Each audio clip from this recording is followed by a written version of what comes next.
In this pristine wilderness, they built a speedway, and from humble beginnings has ridden this great stadium to the sport of speed. A huge edifice that today will see the second largest crowd in all of NASCAR this season as fans flock to Thunder Valley.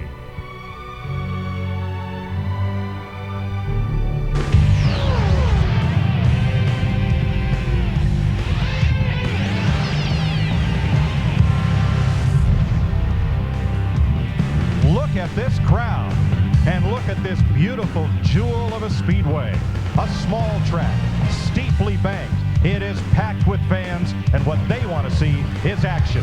Welcome to the 6th NASCAR Winston Cup Series race of 2001. Steve Burns, what draws so many of the NASCAR faithful to this small racetrack?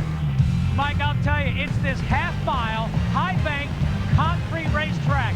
147,000 fans from 48 states. Every state but Idaho and Alaska have jammed into every square inch of this racetrack.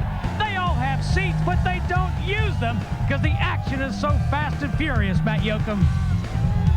And Steve, Bristol kicks off the NASCAR Winston Cup short track season. 6 races on bull rings that race fans love and some teams hate. Drivers will beat and bang their way around this half-mile punch bowl, much like you at home having to use your bumper to route your way through rush hour traffic. And here on pit road, teams will use all or anything to beat or cut away the carnage just to stay in the fight. Today's 500-lap slugfest is the first payback race of 2001, a chance to pay back any wrong felt since Daytona. And team fabricators know come Monday everything won't be all right because they will be looking at a beaten and battered race car. And that's if you win, Jeannie Zelasco. Well, Matt, you know, it only takes them 15 seconds to get around the track here at Bristol, and that's the same amount of time you need to take care of business on pit road. That is if you are fortunate enough to be driving one of the cars that'll be starting from the first 21 positions today. Everybody else is stuck on the dreaded backstretch, where every time you pit, you lose 4 to 6 positions. Now, it's not impossible to find success from here, but only 2 drivers have ever done it.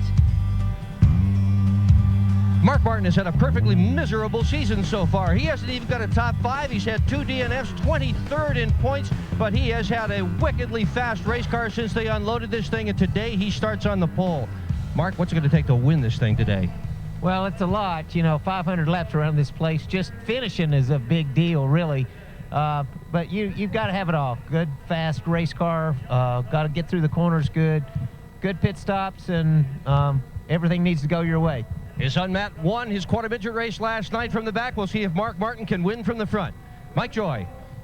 Thanks, Dick. Hello, everyone, and welcome to Bristol. I'm 7 stories atop the start-finish line with Larry McReynolds and Darrell Waltrip. 147,000 people here. One guy loves this place more than any of them. He's won here 12 times. Darrell Waltrip, how do you do it? Well, I'd like to be out there today, really would. But let me tell you what you do. Y'all can talk about your old race car all you want to, but let me tell you what the driver had to do last night. He went to bed right after happy hour, got all the rest he could, got up this morning, ate a huge breakfast, because, folks, let me tell you, this place will tear your head off your shoulders. You'll be going around here with your helmet hanging over to the right side of the car. This place is a killer of a place on drivers, hard on their necks, hard on their arms, hard on everything. Some of the drivers even go to the infield care center and get IVs so they'll be hydrated before this race starts. And as a crew chief, what I thought about was the word multiples. Normally when you have one caution here, because they're so bunched up on this 5/8 mile track, you have more cautions come one after the other. Also, one car spins a wreck, you normally get a dozen involved. It's so tight, I can't wait to watch it though from 7 stories above it. It's the racing version of Wrigley Field, which they call the friendly confines, with its ivy-covered walls. But here the walls, just like the race surface, are concrete, and they are completely unforgiving. As you have a look at Bristol Motor Speedway, that wall painted clean after yesterday's Wreckfest in the Busch Series that saw Matt Kenseth go to victory lane. We're going to be picking up the trackside ceremonies. As you see in each corner, they honor the memory of Dale Earnhardt, a 9-time winner at this speedway, by displaying his car number there. Let's go trackside and join them for this moment of silence honoring Dale Earnhardt.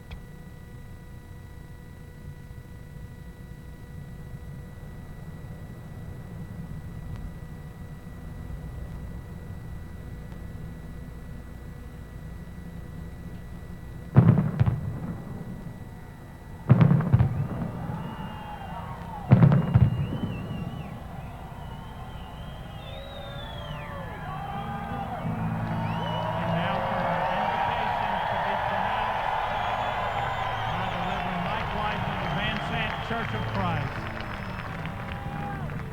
God, you're the giver of our life and each and every life. And today, God, we lift up to you these drivers, their teams, and their families. And we ask, God, that on their behalf, they can provide us a safe and entertaining race. Thank you for being patient with us. And we pray this prayer in the name of your only Son and our Savior, Jesus Christ. And with the color guard being presented by the VMI cadets and the Marine Corps, please remain standing for our national anthem by Billy Ray Cyrus.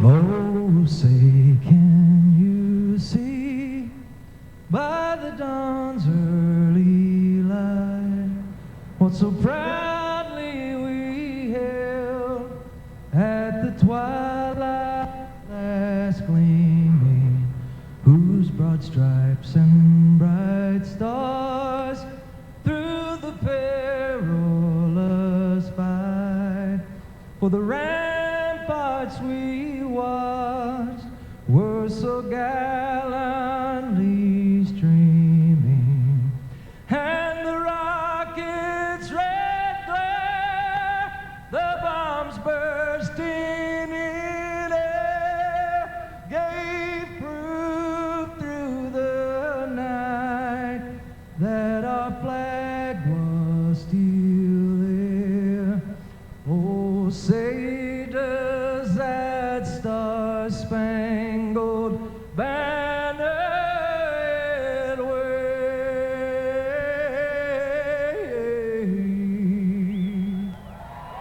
for the land of the free and the home of the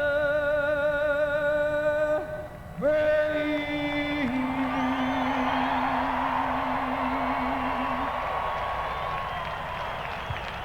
And for the four most famous words in motorsports, the chairman and CEO of Food City, Mr. Jack Smith. Gentlemen, start your engine.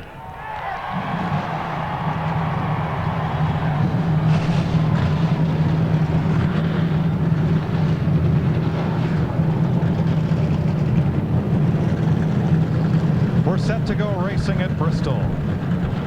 Budweiser, official beer of NASCAR, proud sponsor of the Bud Pool Award, given to the fastest qualifier at each NASCAR Winston Cup race. Today's Bud Pool winner, Mark Martin. Since 1979, Anheuser-Busch has awarded more than $7 million as title sponsor of the Pool Award program. Well, let's have a look at the starting lineup for today's 500-lap race at Bristol. Mark Martin with his 40th career pole, a two-time winner here, and Sterling Marlin on the front row. First time since '99 here. Second row, Kevin Harvick, the rookie, who won in only his third career start. And Rusty Wallace, the defending champion and 9-time Bristol winner. Row 3, Todd Bodine and Bobby Hamilton, who had a great run at Darlington, top 10 finish, and continues to show strong. How about Kyle Petty putting his Dodge up there in 7th position, and Dave Blaney, who led 70 laps at Atlanta. Row 5, Daytona 500 runner-up Dale Earnhardt Jr. and Ken Schrader, runner-up here in 1994. Have a look back through the field. The rest of the qualifiers, all three Petty cars there in the top 20. And we talked yesterday and Friday about 21st position and how critical it is to be in that top 21 so you can pit here on that front straightaway. Yeah, if you're not over here on the front side where the flagman is, where the pace car comes out in the first turn, everything seems so disjointed to you. You never can seem to get into the flow of things. And plus you're dropped off last. The cars are already in the pits working over here when you finally get to your pit on the back straightaway. There's the cutoff, Jerry Nadeau from Buckshot Jones on back. Those cars are pitted on the back stretch. Larry McReynolds, how big a disadvantage? Well, it is. We've only had 2 races, one from the back stretch in about the last 20 years. I think Davey Allison won here like in 1990. Dale Earnhardt won here in 1998. You need long green runs at the end of the race to be able to win from that back stretch, though. Well, one of the things always, if you're going to be on the back, you need to be down here in the first pit at the 3rd turn, or you need to be back here at the first pit coming in right off the 4th turn. Sometimes you can juke them a little bit there and slip down pit road and really really not lose that many spots, but when it comes down late in the race, that's when there's a problem. That's the pit stall Johnny Benson shows right at the entrance of the back pit at turn 2. We'll look back through some of the provisional starters for today's race. 43 drivers will start. 46 made qualifying attempts here at Bristol. Kevin LePage replacing Robbie Gordon for the Morgan McClure team. And Mike Wallace, the final starter. Here are the drivers who loaded up and went home. Rookie Jason Leffler, the independent driver Carl Long, and in Junie Dunleavy's car, Hut Strickland. You know, and it's Leffler is a big surprise. Young, talented driver. His teammate is right up there, Sterling Marlin. He should have been in the race. Pace cars rolling. Let's get set to go racing. They call it like flying fighter planes in a gymnasium to race here at Bristol.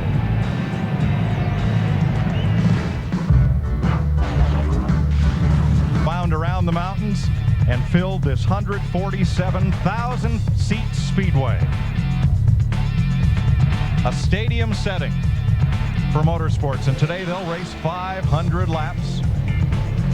And the pit window here, Larry, 160 laps on a tank of gas. Well, it's pretty insignificant here. Very rarely do we go that far, and look like we're going green flag racing here for 500 laps.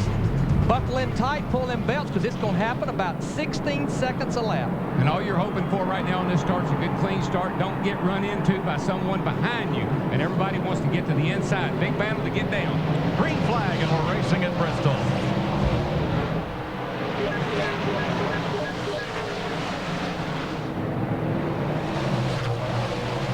Mark Martin with a good jump. The front 4 single file. Harvick right behind him, Marlin, and Todd Bodine got 4th. Harvick got sideways off turn 2, but he knew he wanted to get to the bottom of that racetrack and jump in front of Sterling Marlin in the 40 car. Very sideways again, and basically that's the way that car was when he qualified it. Mark Martin has led the first 2 laps. We'll stand by for our silent lap 3.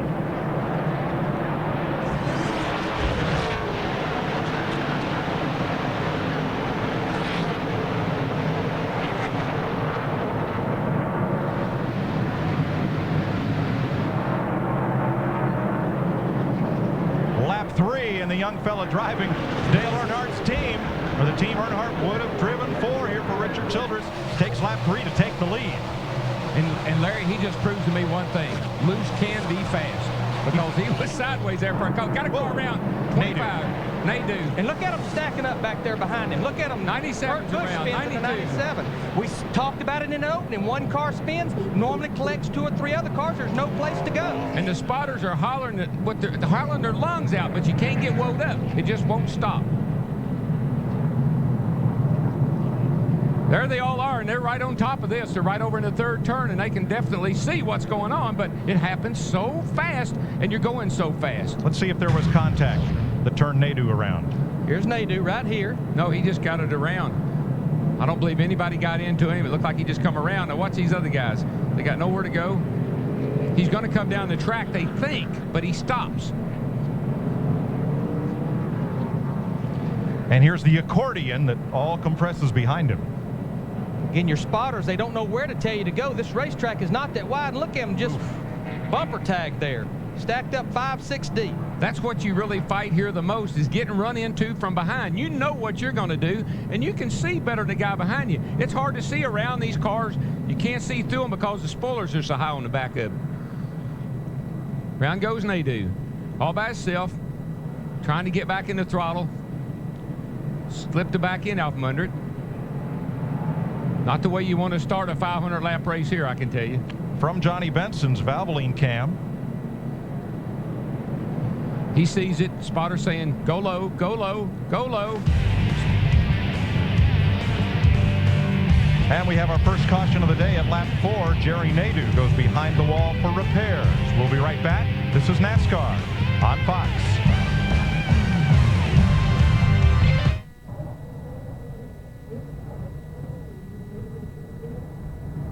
My dad was tough.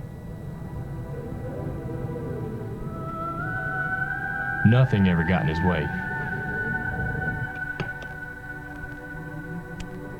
He pushed everything to the limit. I know he'd want us to push on.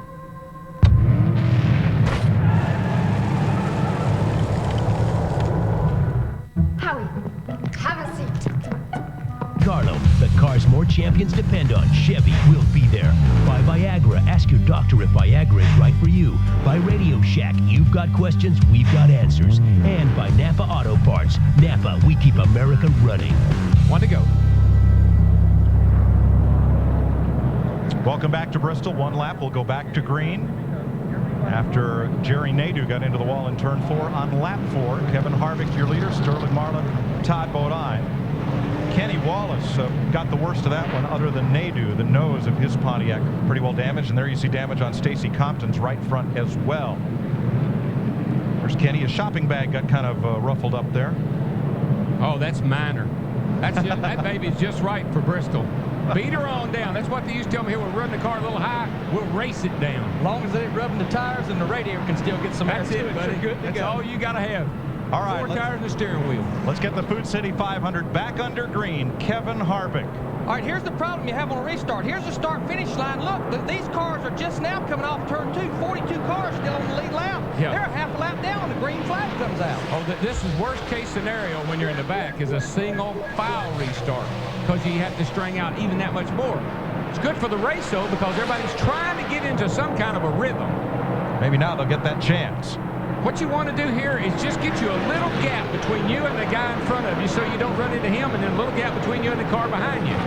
We got a heck of a battle here for the 8th position. Dale Earnhardt Jr. in the 8 car, Dave Blaney in the 93. Dale Earnhardt Jr., one of the fastest cars in that final practice yesterday, knocked the nose off. They was repairing it this morning. They said they was ready to go. They are ready to go, and what Blaney is doing is really, really dangerous because it's giving Dale Jr. that inside line. He gets that fender in there. Blaney cuts down a little bit. Around he'll go. And the problem we have at Bristol, if you ever let one car underneath you this early in the race, 10's going to come with him. Right behind them, there's Mike Skinner getting underneath Michael Waltrip.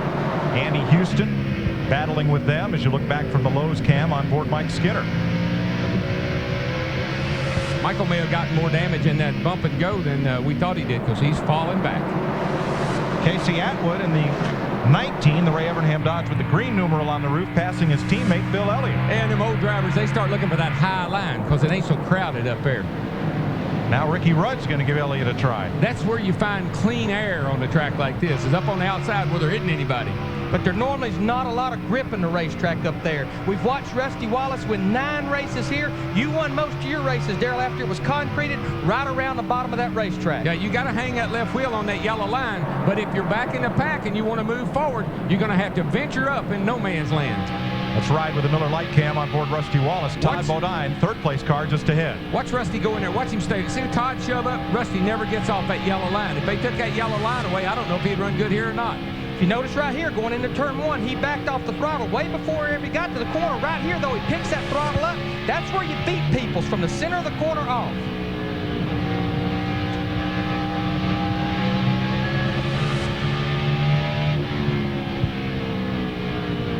Let's let you crank it up a bit, folks. Those of you with surround sound, you can feel it here, 800 horsepower.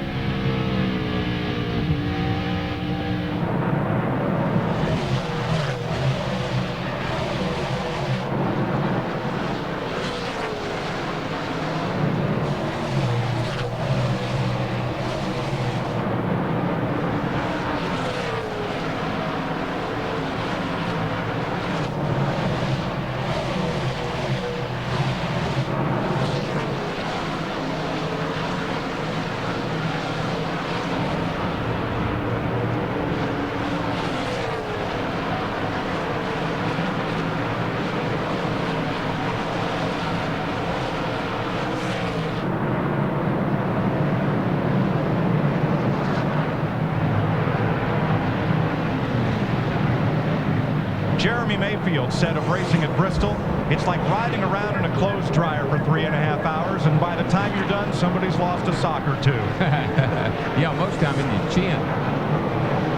Jeff Gordon's on the move. Yeah, these guys here are having a real battle. Bill Elliott got up on the outside there, but he finally found his way down to the bottom. Ricky Rudd, Bobby Labonte, these cars are all running really well.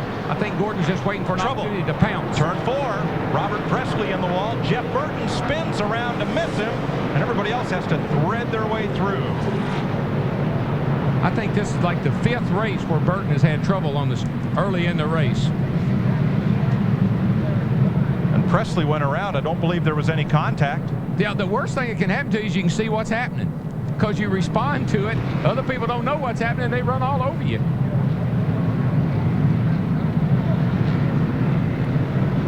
Let's see what happened to Robert Presley, who's had quite a strong season so far. He's going down into turn 3 right here. There you see Robert Presley. Looks like he got a little bit of help from Johnny Benson in that 10 car. Just comes on around. All it takes is just a little nudge right here, and it'll send you sideways. See, he opens the door. Open the door. Let that inside line look like it was open. Robert cut down, trying to make the turn. Nowhere to go. From Tony Stewart. Whoa. All the way down to the apron. That's about the only place you could get through and know you was going to be safe. Second caution of the day comes out on lap 24. Kevin Harvick leads at Bristol. Sterling Marlin, Todd Bodine, and Rusty Wallace.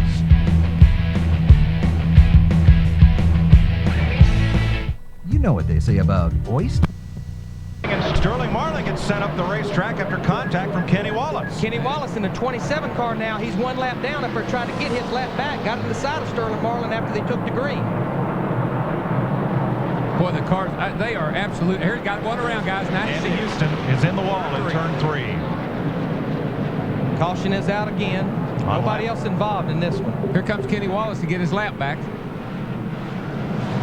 He'll pretty much get it back with ease. Kevin Harvick don't push the issue here. No, it's only car lap down. So Andy Houston, who's failed to qualify the last couple of races here. That was... We'll let the pictures tell the story. That was very uncalled for. Well, let's ride with Mike Skinner. See, the 96 gets up off the bottom of the track, leaves the inside down here open. Skinner thinks he's got a shot, but you know that cat on the outside's got to get down in the corner. He can't just ride up around the top. So it's the third caution of the day at lap 30, and the victim of this one is Andy Houston. NASCAR on Fox returns to Bristol after this.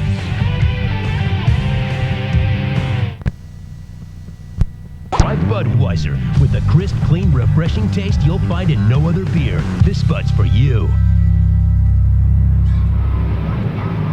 Welcome back to Bristol, Tennessee. Third caution flag of the day. Andy Houston walked away from that hard hit into the wall up in turn number 3. Let's get an update from pit road. First, Steve Burns.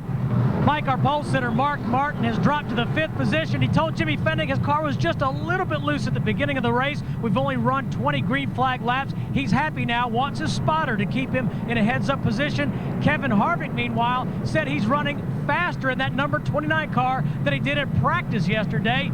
And he said, well, I was just a little bit angry from the Busch race. He's faster now. Let's go to Dick Bergeron. Dale Jarrett is pitted just off the 4th turn here at Bristol. This is simply the loudest place in all of NASCAR because the sound rockets off these huge grandstands. As a result, it's very hard for the crews to talk to the driver. Todd Parrott has come up with a unique new mouth system. He straps it right to his face, and as a result, he is able to communicate effectively with his driver. It is so clear. We've been listening to him. It's just as if he's sitting on his back lawn having a conversation. Ordinarily, these guys barely can hear their crew chief at all. There it is, right in his mouth. To Jeannie Zalatzko. Well, Dick, speaking of hearing problems, Frank Stoddard, the crew chief of the 99, having a hard time hearing Jeff Burton. Bad timing because Jeff took a little bit of a spin, so he came in for a pit stop. Just some body damage to the left rear, no problems there. Of course, the first time he came through, he took the right side tires, then had to make a second stop as well. That's the hazard of being on the back step, the back pit stop here. It's going to take him a little more time. So he's got 4 new tires out there. Not so much body damage, guys. Bill Elliott making an early stop here, and he gives up 11th place to do so. Yeah, I don't believe he was happy with his car. He'd been up on the outside, finally got back down on the inside there, but I think he was struggling with his car a little bit. You know, that noise factor, that trying to hear your crew, it can drive you crazy. It's just another one of those Bristol elements. Well, next week we go to the wide open spaces. We'll be stampeding to Texas, and both the Busch Series and the Winston Cup race will be on Fox. We're going to start off Friday with Winston Cup pole qualifying on Fox Sports Net. Then on Saturday, The NASCAR Busch Series races right here on Fox, 1 p.m. Eastern Time. Then we'll switch over to FX for final practice.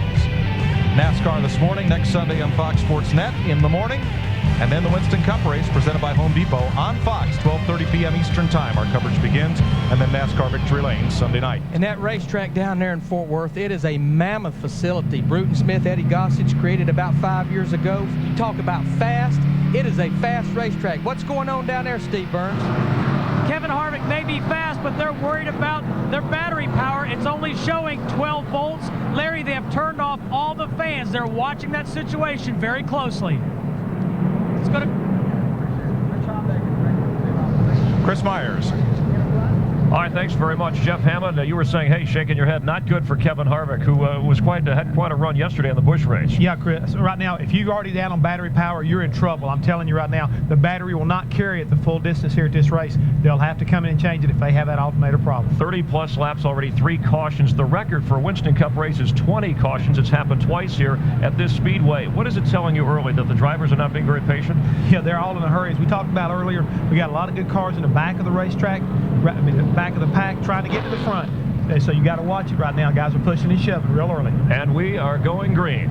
Now it's a 12-volt system, but Larry, it normally operates at what, about 15 volts? Yeah, you like to see at least 14 volts up there. And what they've had him do, they've had him cut the electric fan that cools the radiator off, the brake blower that cools the brakes, and the blower probably that cools him. And we're back racing, though, with that 29 car, and Kevin Harvick's still leading this thing. No, they cut the things off that cools him first. They save those other things for later.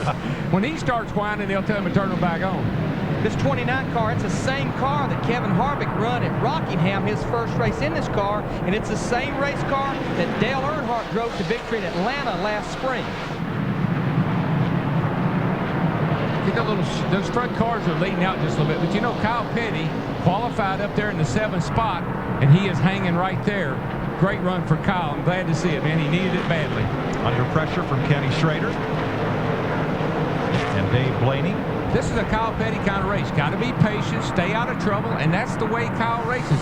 Don't charge the turns, accelerate off. That's what he likes to do.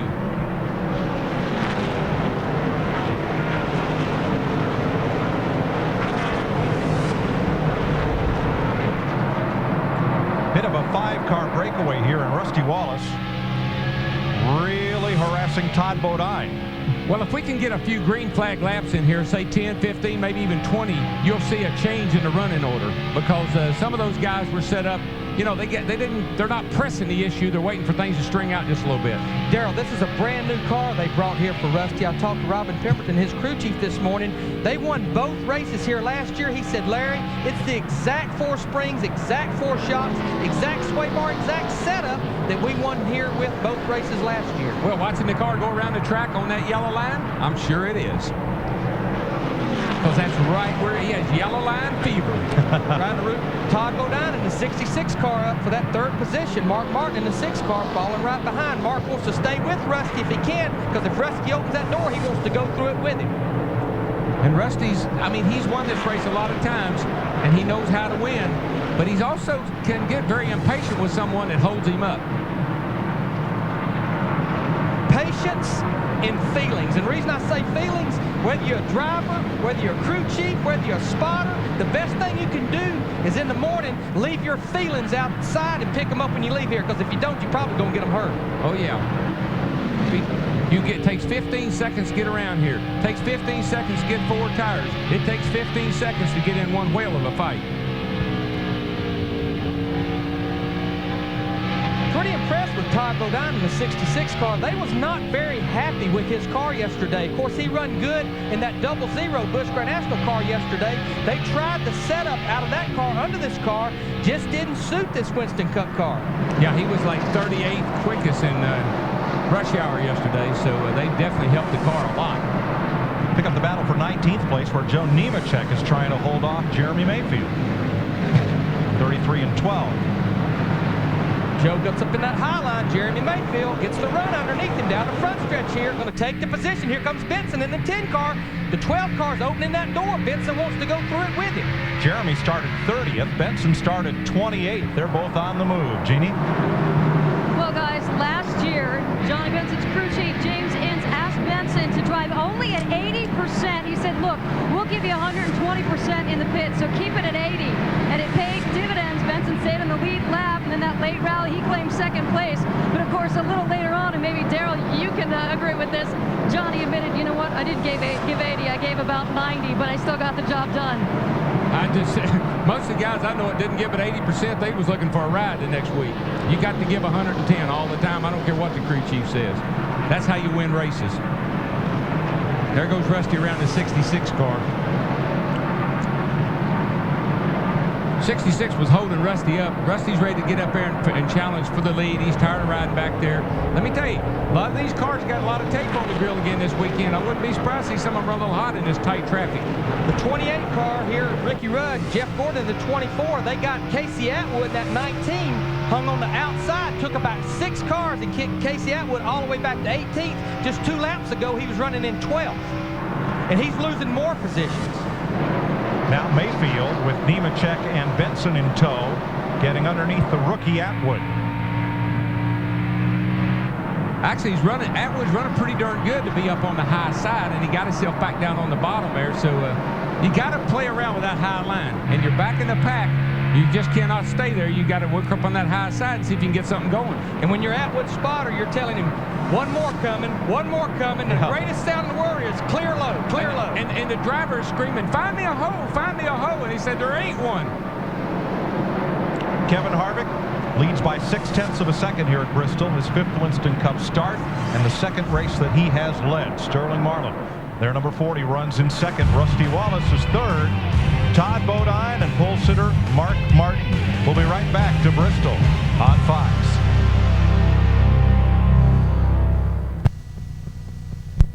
Bristol Motor Speedway, built in 1961 as a 22-degree banked racetrack. In 1969, they steepened it to 36 degrees, the steepest bank track in all NASCAR, as leader Kevin Harvick, number 29, gets into race traffic. Before they increased the banking, it took too long to run 500 laps here, so they banked her up a little bit more and said, now see how long it takes you to run 500 laps. And the laps go by in the blink of an eye here. It's great to lead a race here, but here's the worst nightmare as the leader. We've been racing now under green since the last caution for about 25 to 30 laps. Here's Jeff Gordon, the 24 car, taking the position from Dale Earnhardt Jr. That's the battle for 11th, but it takes so long to get by the lap cars here. Once you start catching them, it's like you're in them forever. Well, you got to be so cautious. The guy opens that bottom up and you start in there and then he turns down, like we've seen it happen already 2 or 3 times. And man, you clip him and you're leading the race and you're out of the race. You don't want that to happen. Tony Stewart moving past Mike Wallace. And you know, we've seen Tony Stewart really run well here at Bristol and dominated this race, but just hadn't got it going yet this year. Well, they're racing back for 34th position. Remember, Tony Stewart was in the pits back on that 2nd caution right around lap 23, so he has little fresher tires, but track position's a lot more important than fresh tires here, Darrell. Yeah, he's trying to hang on to the lead lap, and he's only about 4 cars away from going a lap down. Yeah, and here's Bill Elliott getting a lap down already, so Bill's in big trouble. Bill Elliott getting a lap down, the 1988 winner here. Now that's 7-car pack of leaders. There's Bobby Hamilton and Kyle Petty, who started 8th today, the highest qualified of the Petty cars, which 2 of which tested well and all 3 qualified well. They always right up there, but it is good to see Kyle running. He's running here in 6th position. This is a car they attempted to qualify at Rockingham. Of course, Kyle missing 2 races in a row after Daytona at Rockingham and Las Vegas. Here's a battle. Dale Earnhardt Jr. starting to slide backwards now. He lost the position to Jeff Gordon. Here he's going to lose position to Ricky Rudd. Bobby Labonte. 3 or 4 up right there. Hold your line. They got him held on the high side. Clear low. Back inside. Still there. He's got 2 with him. Still there. Still there inside. Down behind the 12. 12's next to you. Closing up. There inside. Still there.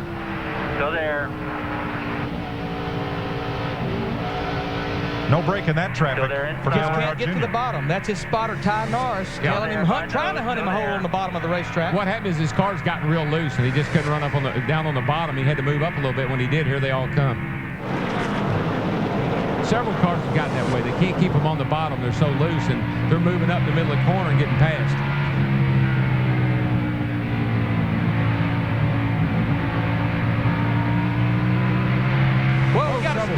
backstretch. Kurt Busch, I believe, in the 97. Oh, and he just barely caught Rusty Wallace, and Rusty saved it.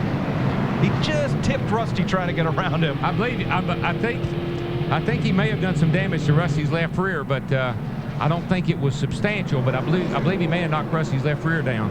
Fourth caution of the day. It comes at lap 78. We've run 78 laps. I'm going to say our leaders will be on pit road. They'll get them 4 tires here. Be a good time to adjust on those cars. They need a little adjusting. We've had quite a bit of caution laps. Rusty's car looks pretty clean right there. Boy, watch this car. It just starts spinning off this corner, and it goes down the back here. It gets around, hits the end of this wall, and man, it just shoots it right up there. And oh, I know Rusty Wallace had to be thanking his stars. He might have just ticked the left rear. He did clip him, but I can see smoke coming off of Rusty's car as he comes down pit lane. I think he cut that tire down.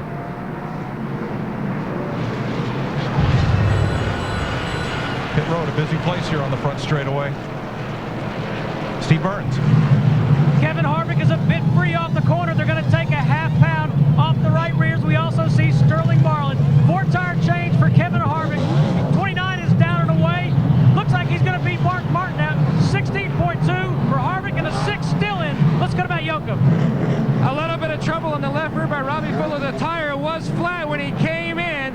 A long stop for the 2-car, Rusty Wallace. The big gainer is going to be Jeff Gordon. They had a great pit stop. Another team that had a good pit stop, and we got our guys checking right now. Kyle Petty come out in 3rd. I question maybe whether he changed 2 tires then or not. Boy, I can't imagine anybody would take 2 at this point. Dick Berggren. Jeff Gordon had a nice clean pit stop. Nothing spectacular. It was a 15:48 stop. That's not among the very best that we will see today. But it was nice and clean. The car was a bit tight. They loosened it up with air pressure. And as always, Gordon moving forward to the front. Mike. Thanks, Dick. There is Gordon back out after pit stops, up to 7th place. Now, here is what put Rusty Wallace into that long pit stop. There goes Kurt Busch. Well, let me tell you, when you see how close this thing gets to taking Rusty out, he can thank his lucky stars that this is all he had, a little scrape on the left rear. Watch this. Woo. I think it hit that thing right in the left rear tire. From Rusty's onboard camera.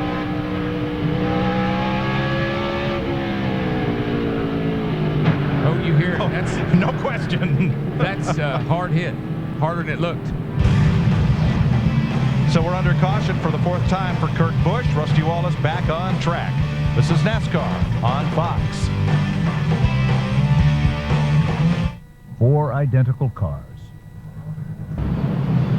Today's Pep Boys Trivia. What is the record for consecutive victories at one racetrack? I bet one of the fellows up here knows. In the modern era, I know. And it would be? It's 7. And who holds it? I think I do. You co-hold it. I co-hold it. Darrell won 7 in a row here at Bristol. Richard Petty won 7 in a row at Richmond. Oh, the king. So I'm tied with the king. That ain't all bad. That's not a bad thing. Not all bad. Now, Kevin Harvick pitted as they gave one to go. Steve Burns.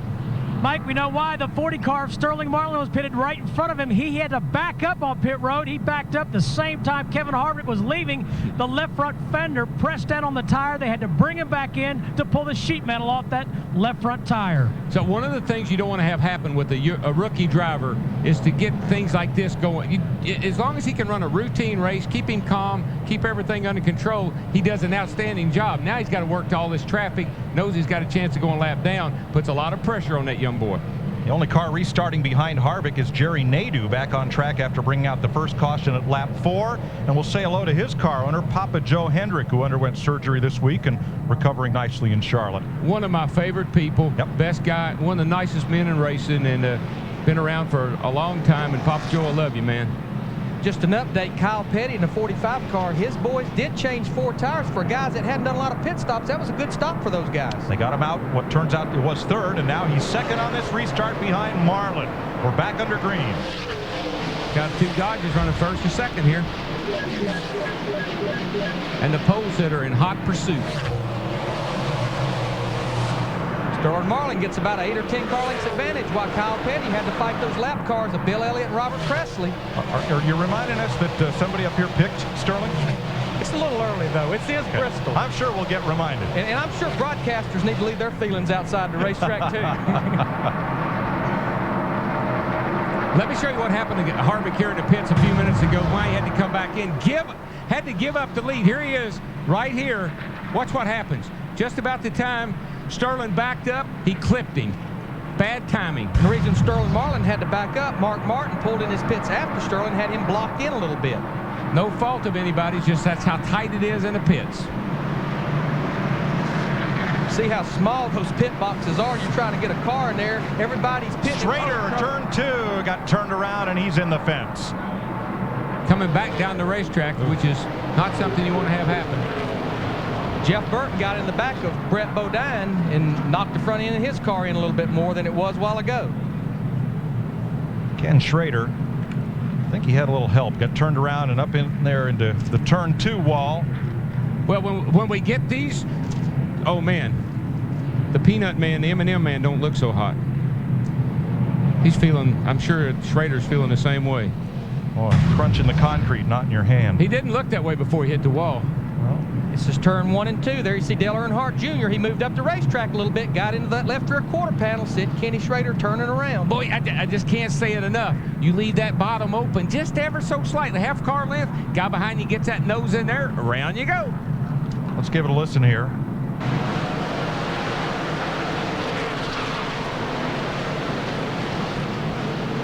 And from the Miller Light Cam on board Rusty Wallace.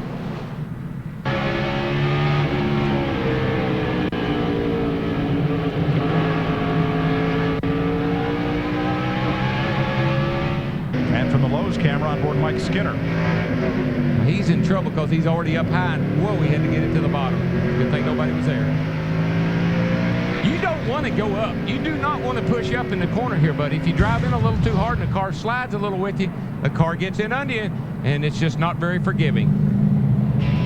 Ken Schrader's car has gone to the garage where his team will try and effect repairs. We're under caution again at Bristol. Okay, sweetie, on your toes. Swing through the ball, through it. Eye on the ball, hun. We're working on the forehand. Okay, let's try backhand. We'll work backhand. Okay, you just need to connect with the ball. Let's stay in the game, sweetheart.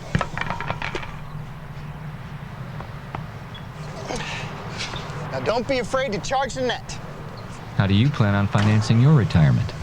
Conseco's annuities have tax advantages that can help. Conseco, step up. A squad is a unit that's together, so you're only as good as the slowest person in your squad. It's not about me anymore. We need to get through this together. Everybody gets the same training. Doesn't matter if you're going active or reserve. Log on. Watch me become we. Let's go! Only at GoArmy.com.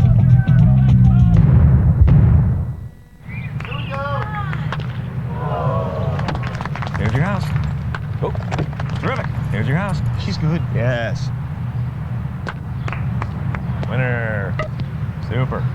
Stupid! Okay. If it were this easy to win a new house, You get a house. Yeah. you wouldn't need to enter the Century 21 Home Run Derby Sweepstakes, where you can win $250,000 toward a new home. Enter now at Century21.com. Play the Home Run Derby game and win instant prizes. Whoa. If you can't stop here, stop here for 25% off the regular price of Midas BSD brake pads and shoes. They've got a lifetime guarantee. They're quieter, they stop faster, and last longer. Go Midas. NASCAR Winston Cup Racing from Bristol on Fox is brought to you by Coca-Cola. Enjoy. By Kawasaki, let the good times roll. By McDonald's, we love to see you smile. And by Conseco.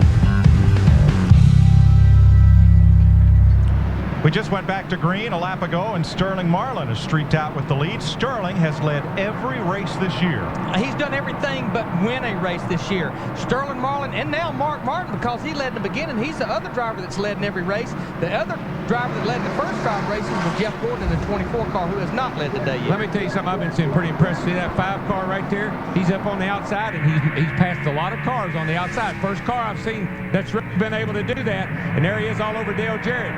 Dale took the line away from him, but watch Terry go up on the outside going down into turn 1 here. They're coming up on the lap car of Robert Presley. Got Dale Jarrett down on the inside. No, that's a 93 car down on the inside, Blaney. I think Jarrett may have moved up a little bit too. Yeah, he did. Yeah. Once they clear Presley, we'll see that battle pick back up again. And right in the midst of it is Jeremy Mayfield. Jeannie? Well, guys, it's bad enough you have to pit on the backstretch. It's like pedaling backwards uphill, but they're too close for comfort, as you guys have been alluding to. We watched the 99 car of Jeff Burton and the 27 car of Kenny Wallace almost get together. This past pit stop, Jeremy Mayfield and Michael Waltrip got a little too close. So the 12 crew made a visit to its neighbor and said, hey, let's work together. So the next pit stop, Mayfield has agreed that he will stop a little bit shorter than the signboard. Tell you, Rusty Wallace is back here behind Terry Labonte, but I'm really impressed with Terry. He passed about 5 cars and passed them all on the outside of the racetrack. He's another one of those guys you can't count out at Bristol. We've seen him at the end of the race be right up there fighting for a win.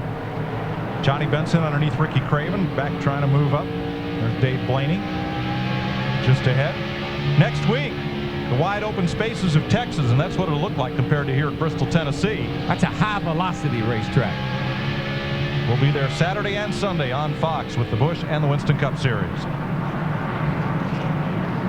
Dale Jarrett in the 88 car got a little nudge there, got pushed up high by Jeremy Mayfield. The 12 car, Rusty Wallace in the 2. You saw him bottom out. He was so low right there. He's going to get on the inside as well. Here comes Johnny Benson in the 10 car. Oh, they're going into turn 1. DJ gets back down in line. DJ drove in there a little hard so he could get down in front of Benson there. That was a good move because he's getting ready to go way back if he didn't. Kevin Harvick slips underneath Dale Earnhardt Jr., and that will move him up to 26th place. He restarted 38th after that extra pit stop to pull the front fender off the left front tire. Yeah, Dale Jr. just doesn't have a very happy car right now. It won't stay on the bottom. It's loose, and he's really got his hands full with that baby. He's going to cut down in front of somebody here in a second. They're going to turn him around.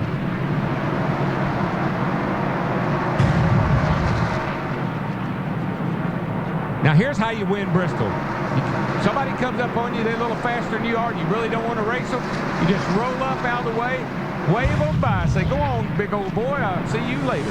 Well, we got a battle for the lead heating up here. Todd Bodine in that 66 car. He's all over the rear bumper of our leader, Sterling Marlin. And Sterling had a pretty big lead there, but Todd has chased him down, and Todd's going to pass him, I do believe. 66 car, Darrell, that's a car they built last year for you to run strictly here and at Dover, Delaware. You drove that car about 4 times. Yeah, it's a good car. Qualified 11th here in this race last year, and Dale and some of us got together early in the race and kind of messed it up, but that's a good, fast race car for here. Joe Nemechek's been pushed behind the wall. There's his Andy Petrie Chevrolet. It is overheated.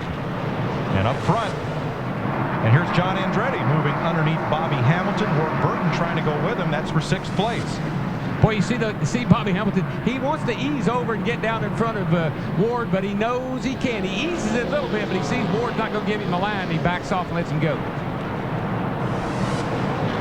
You make a little fake move there, and if you see the guy back off and give you some room, you'll take it on down in there. If not, you'll swing up high. And Jeff Gordon runs in 4th after being 5th on that restart. He's past Kyle Petty. And you know how you win races here another way? You see anybody around him? Not a soul. That's where you want to be, all by yourself. Nobody in front of you, nobody behind you. In Lonely Town. Mark's car looks really good, guys. He's right around the bottom. Looks like he's just riding right now. He's not really narrowing the gap to the 2 leaders, though, and they're having quite a game of tag themselves. Quite honestly, I think he's happy right there. Let Todd go up there, race Sterling. I'm going to sit right here, kind of keep an eye on things. Nobody's forcing me, pressuring me in from behind. Kevin Harvick continues to move up. He's right there with Mike Skinner, his teammate. 25th and 6th. And I'm pretty sure Richard Childress is on that headset with Mike Skinner saying, look, if Kevin's faster than you, Mike, let him go by you. There's no use in you fighting each other right here. And Harvick said, hey, Skinner, are you listening to that radio? Well, they had to work underneath Elliott Sadler. They're up there in the red car on the high side. Well, Harvick's passed about 10 or 12 cars since the restart, but he knows he's got to, buddy, because the leader just went by the line. He's coming off of turn 2, so he's got to get going. Yeah, the leaders are on the same straightaway as these guys right now. When they go off into one car, the other car, the leaders are coming off caught the corner behind there. Here's Rick Mass in the 50 car. He's off the pace trying to get to pit road.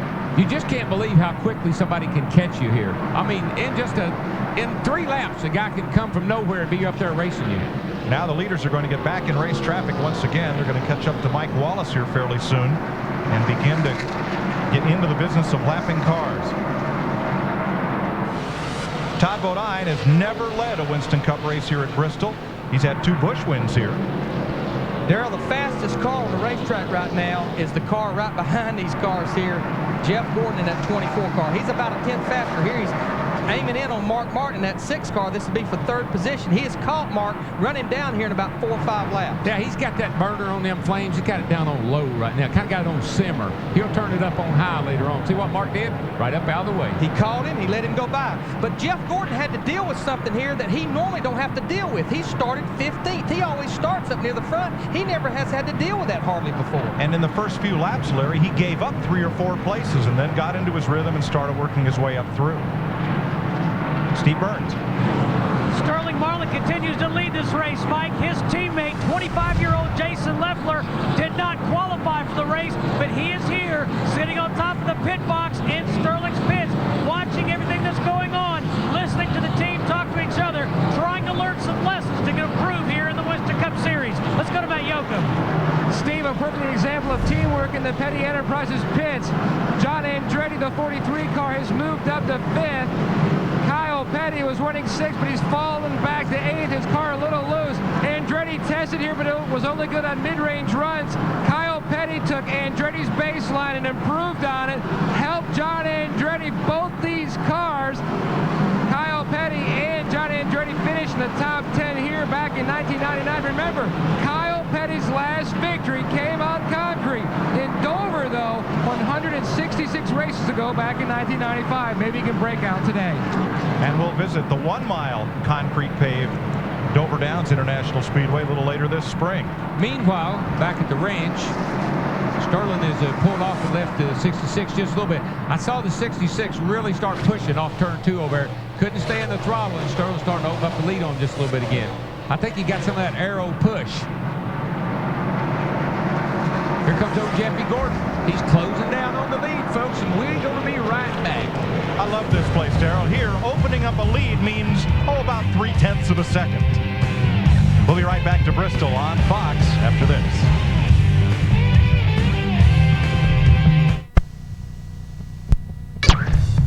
.134 laps complete. Look at this place. It's like racing inside your cereal bowl. No, Mike, this place, I just figured out what it is. It's a big old conveyor belt. It's a pretty fast one. No wonder before we had electronic scoring, nobody knew where anybody was running, and they had scoring problems. I just you get in the right place on the conveyor belt, and you just never go backwards. You just keep going up. Darrell Waltrip, 12-time winner here at Bristol Motor Speedway. And I wish I was out there today. You know, there's more races on Broadcast Network TV than ever before, and we're glad of that. But coming up a little later on in May and June, we'll have 3 Winston Cup races on our sister station, FX. A lot of fans have been calling and writing to FX because they can't see all the races because their cable system doesn't carry FX. The folks at FX understand their frustration and are working hard to change that, and you can help by calling the number on your screen, 1-800-FX-FX-FX-1. That'll get you through to your local cable company. Tell them you want your NASCAR, you want your FX, and I promise you it works. The folks here in the local Bristol area have Comcast cable. They were scheduled to get FX later in the season, and they advanced it to this weekend so they could see the Busch race yesterday. So it does work. Call 1-800-FX-FX-FX-1 and tell them you want your NASCAR. Boy, Mike, I was watching that 66 car while you were reading that, and man, he's looser than a goose off too over there, Larry. Did you see me turn her sideways and Gordon got right on him? If he gets loose one more time, Jeff Gordon's going to advance to 2nd place. I know that. I tell you, he's just tippy-toeing off that corner. He better be careful. He's jumping in that throttle, Darrell. We've been on these tires here now for about 45 laps. He jumps on the throttle right here. I think wants to get just a little bit loose with him right there up on the straightaway. If he does it too many times, Jeff Gordon's going to be all over the underneath of him. Yeah, and he's going to be all over the concrete because you just can't get away with that here very long.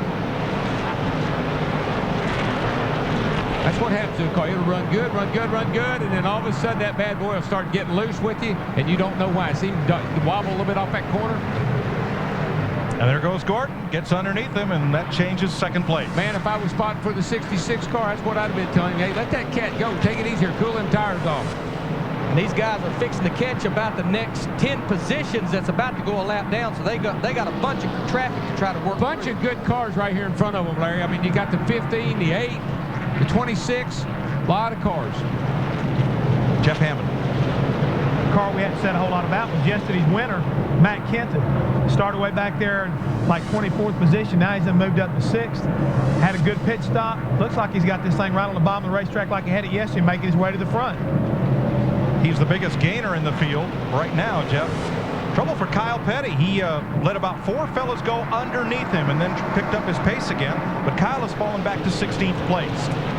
Yeah, that car, as we go here just a little bit further, he's losing the handle on that car. And, you know, one thing as I look out here right now, the sun is beating down. There's not a cloud in the sky. The 90-minute practice yesterday, late afternoon, it was overcast and blue. There's no question in my mind, Darrell, these cars are not gripping this racetrack as good. Well, the thing about it is the tire pressures have built up to the maximum buildup right now. They probably got 20 pounds of buildup in the right side tires. And on this concrete, folks, just like riding down the highway, you know how you get that pop, pop, pop, pop, pop, pop, pop. Well, that's what you've got here with high pressure in your tires. Like a big old basketball, it won't stay down on the court. There are your 3 leaders, Marlin, Gordon, and Todd Bodine. Mark Martin was 4th, but he's been bypassed by John Andretti. There's a bunch of good cars right here in front of the leaders. See, Dale Earnhardt Jr., he can't even get that thing to hardly go straight down the straightaway. He's about to go a lap down right here. No, and he likes that preferred line, but here we got trouble. 11th car. Brett Bodine goes around in turn 4, and Blaney has to jump down to the track apron and miss him. Everyone's going to get through to the start-finish line. What a break for Jimmy Spencer, Dale Earnhardt Jr., and Bill Elliott. That caution flag kept them from going a lap down. Yeah, Michael and a whole bunch of guys were, I mean, they were right there within just a stone's throw. Matt, what's with Kyle Petty? Well, Mike, Larry touched on it earlier. The temperature is a lot hotter today. Almost 20 degrees difference in track temperature from the end of happy hour, the final practice session Saturday afternoon till today.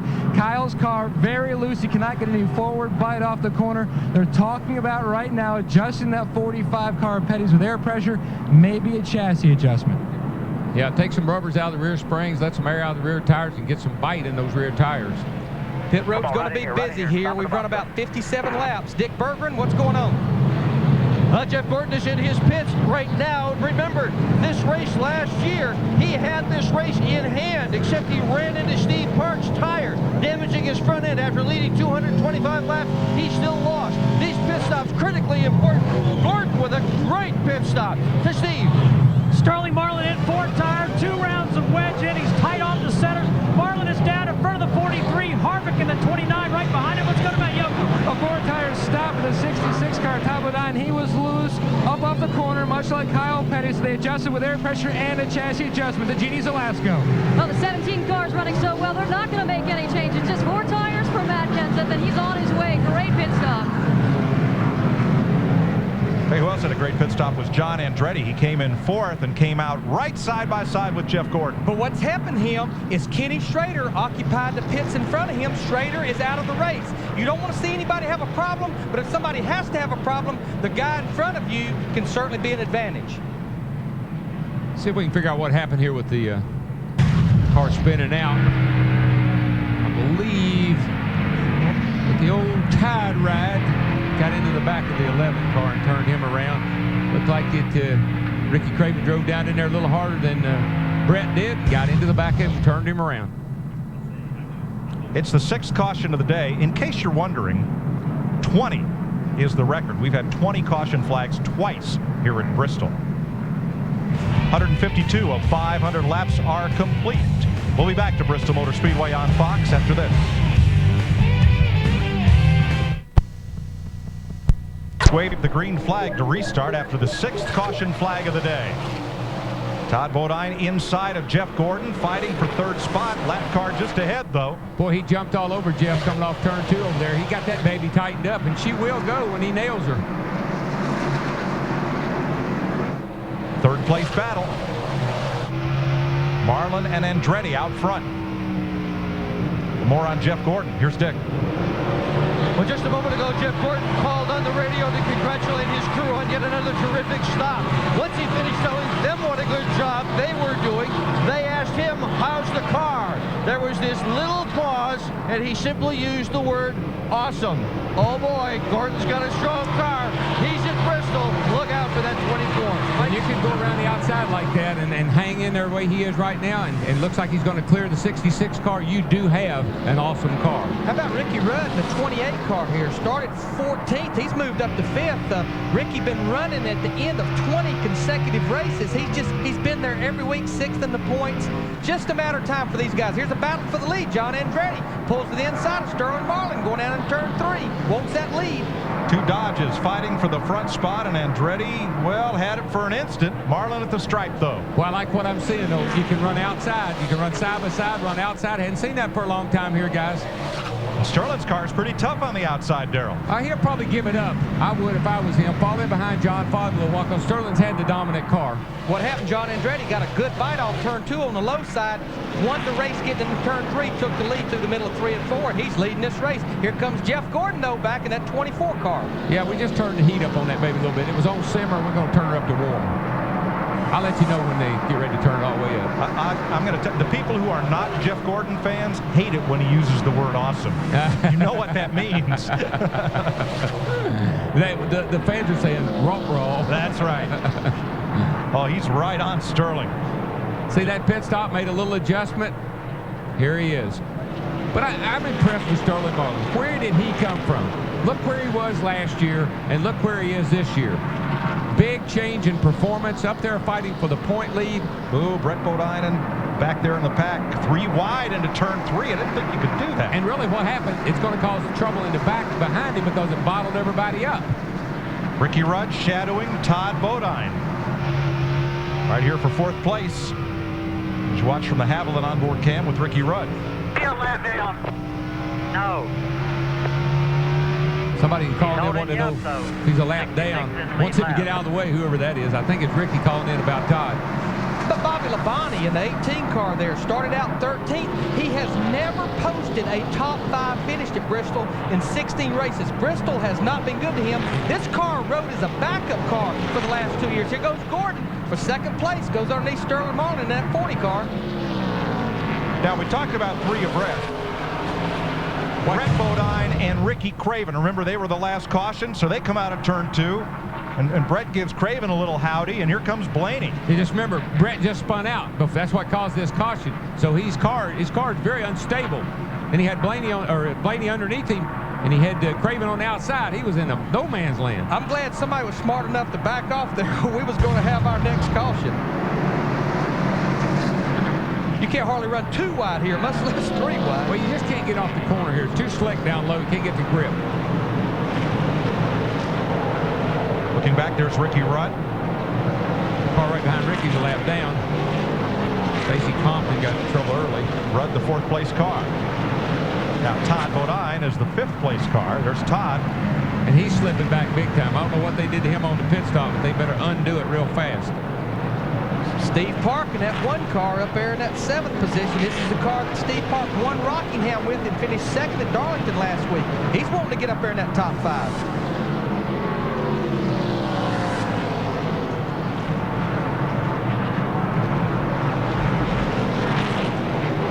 Got some pretty good racing going on all around the racetrack right now. Whoa, man. Kevin Harvick trying to work his way back up through 16th. Remember, earlier, Harvick on a routine caution flag pit stop pulled out, nipped Sterling Marlin pulling out of his pit and bent the left front fender in against the tire. He had to give up the lead to come back in under caution, have them pull it out. So he's come from the back and working his way forward. But he's reminded me a lot of Dale Jarrett last week. Hadn't panicked, kept the fenders on the thing, slowly but surely, methodically working his way back toward the front. Well, he's got a rear bumper full of Jeremy Mayfield right now, the 12 car. Jeremy all over the rear bumper, especially getting in the corner right here. How about John Andretti? It's the first time he's ever led at Bristol. This is his 13th start here. Came here and tested, and that paid off big time for all 3 Petty cars.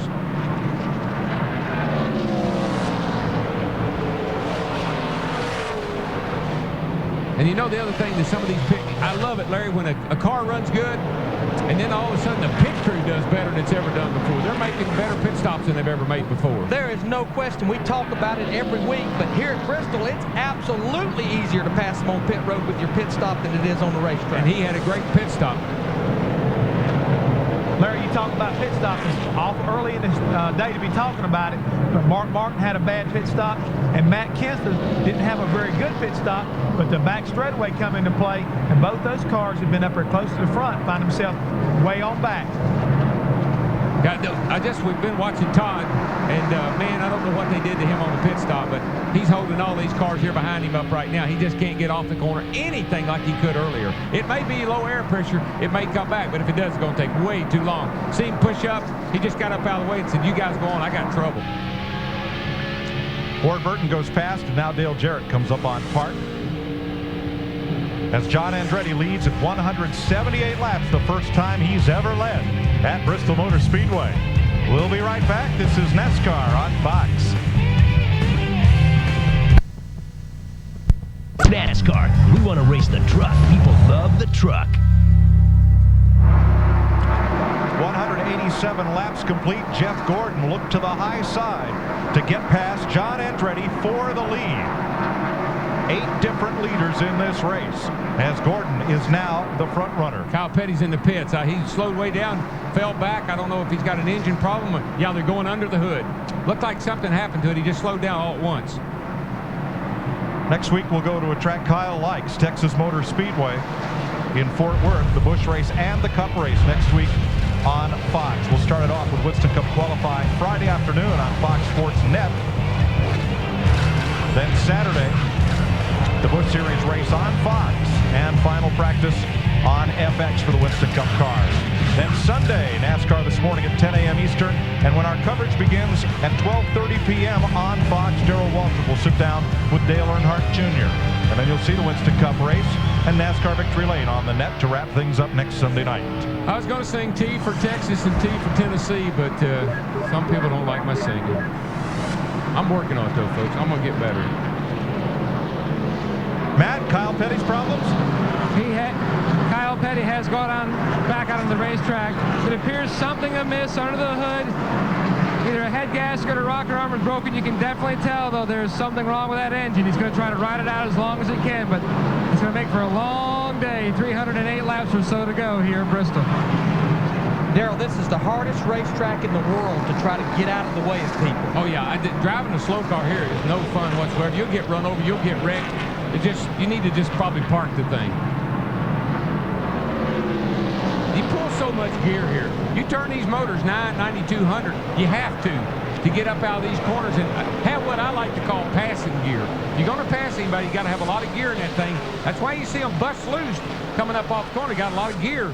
Spins the rear tires. The guy that can manage that is the guy that can do the best job here all day. But it's the type of RPMs, Darrell, where you'll turn them maybe 8,900, 9,000. It just goes up there and spikes. It don't stay there for long. It just goes up there and spikes for a second. But these Dodge engines, I don't know if they've been grilled. I don't know if they've been punished like the guys would like to see them punished so far. Darrell, one of the cars backing up is Rusty Wallace. He just gave up a spot to Steve Park 2 laps ago. You see Park working around the outside there. He went into what happened to Rusty. He went in the corner, went in a little hard, caught the apron, and the car got loose. Shot up the racetrack. And he lost a couple of spots. I think he's okay. Well, Park got away from him, and he's been caught by Dale Jarrett now. Let's see if he gets his rhythm back here. I think he just got discombobulated. This is looking out the front windshield of Dale Jarrett's car right here. They call this car Old Faithful. They run it at Bristol, the only racetrack they run it at. He won here in August of '97. The unique thing about this chassis, Robert Yates bought it from Ford. It's a chassis that Ford bought, gift to Michael Kranipa several years ago. They put a Lincoln body on it. This is when Lincoln was thinking about getting into racing. They decided to abort that project. Ford got the car. Robert bought the chassis. They turned it into Old Faithful, and they run it twice a year here at Bristol. I had a car here I like to run. I call Miss Piggy. You get in there and root around with the best of it. Jeff Gordon now working on Mike Wallace with John Andretti in tow. That's first and second place here at 200 of 500 laps. Sterling Marlin, then here comes Ricky Rudd. closing in from 4th place. Ricky Rudd's got a good-looking hot rod today, boys. He's right around the bottom. I think he's coming up off the corner good and straight. Looks to me like he's in good shape. Hey, how about let's hop in here. Let's take a ride. Wait a minute now. Let me come around and get the green. I'm just going down into 3 right here. I'm coming off, getting ready to come off turn 4. Right down on that yellow line. Hop out next to that wall. Here we go. Green flag. Down into turn 1. Let me catch that left front wheel on that apron. Shove up a teeny bit in the middle. Right back down. Catch that left front off. Right out next to that wall. Here we go. Just lift that engine. Barely gets up to 9,000. Slinger down in there. Gasser. Left wheel on the apron. Coming up off the corner. Hey, I made it all the way around. Didn't hit a thing. Like to run out of breath doing it. All that happened in 16 seconds. Wow. Dick Berggren? It used to be the teams brought old race cars here because they always got beat up. You know, cars with names like Miss Piggy. But Ricky Rudd today has got a brand new car. They brought it here, they tested this car, and crew chief Michael McSwain explained that it doesn't show up on the result sheet as to where you win or where all the points came from. They think they've got an advantage because so few other people have bought a brand new car, and they've got one. That 66 car, man, and for a guy that was up there fighting for the lead before that last caution came out, I know he's got to be wondering what in the world has happened, because he's in jeopardy going a lap down very soon. Boy, Mark Martin was right with him and had a chance, but slipped up, and Tony Stewart took advantage. A bunch of these guys, I don't know what they did on their pit stops. I know they made adjustments, but a bunch of them went the wrong way, Larry. They're going backwards. Well, that's the thing, and you know, it's such a fine line here. Your car will be a little bit loose. You know, the rear end coming around. You'll tighten it up a little bit. It'll be too tight. Steve Burns, what's going on with Mark Martin? Well, Larry, I can tell you, he just talked to Jimmy Fennick, and he said he wants to take a pound of air out of that right front tire on the next stop. Pound out. I would say his car is pushing. It's not turning. But what it's doing is that the right front's chattering across this rough concrete. And they'll get the chattering. And see that thing? Watch that AR. Remember what I was telling you about concrete? He just can't get that thing to bite. That's on the Valvoline car, on the 10 car, but same thing. You just see how much that A-arm is moving up and down. You get additional air pressure in that right front tire, she won't turn. And when it's not turning, you'll also use a little bit of extra brake, and that builds air pressure as well because of the brake heat. That's right, and you can't get back in the gas. Now, Mark's only 6 seconds from going a lap down. He restarted 10th. He has now fallen to 20th. Watch that thing. Just watch that A-arm, and watch how it's constantly bobbing up and down. That's hitting those little rough places in the concrete. See that tire? Look how it's working the sidewall of that tire. As that tire builds up air pressure, it quits working the sidewall and just starts sliding. So you lose grip. Right now, that tire looks like it's gripping pretty good on the 10 car. A lot of deflection. That tire is mean, boy. That thing's got 55-pound air in it, but it'll bow up under there.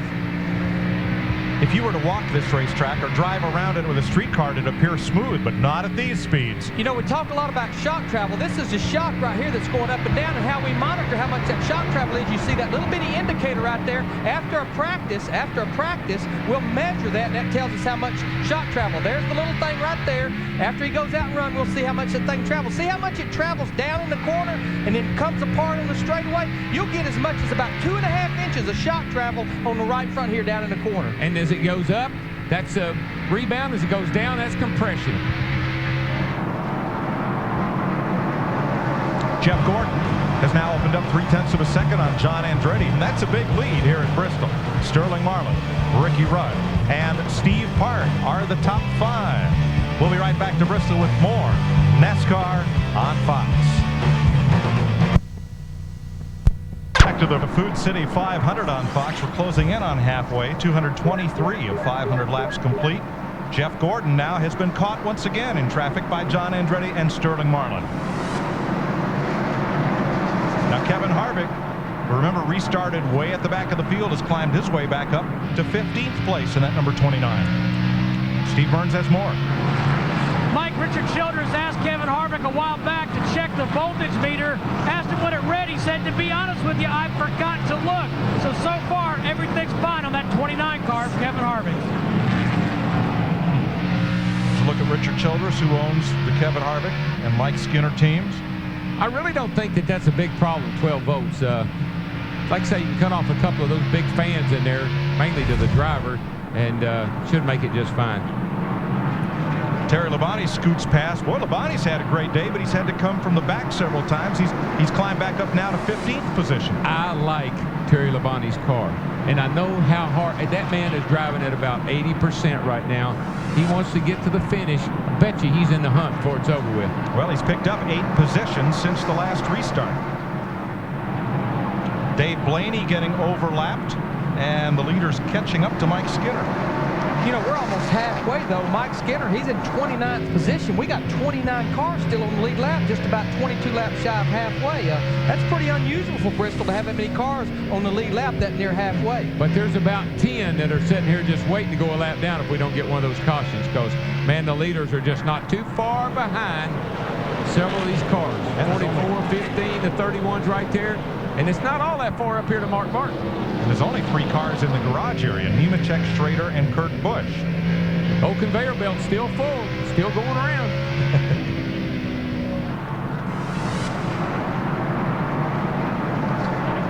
Ricky Rudd in that 28 car, he's zooming in on Sterling Marlin in that 40 car going off into turn 3 right there. He just keeps working his way a little bit closer to the front. You know what I like about sitting up here? It looks easy.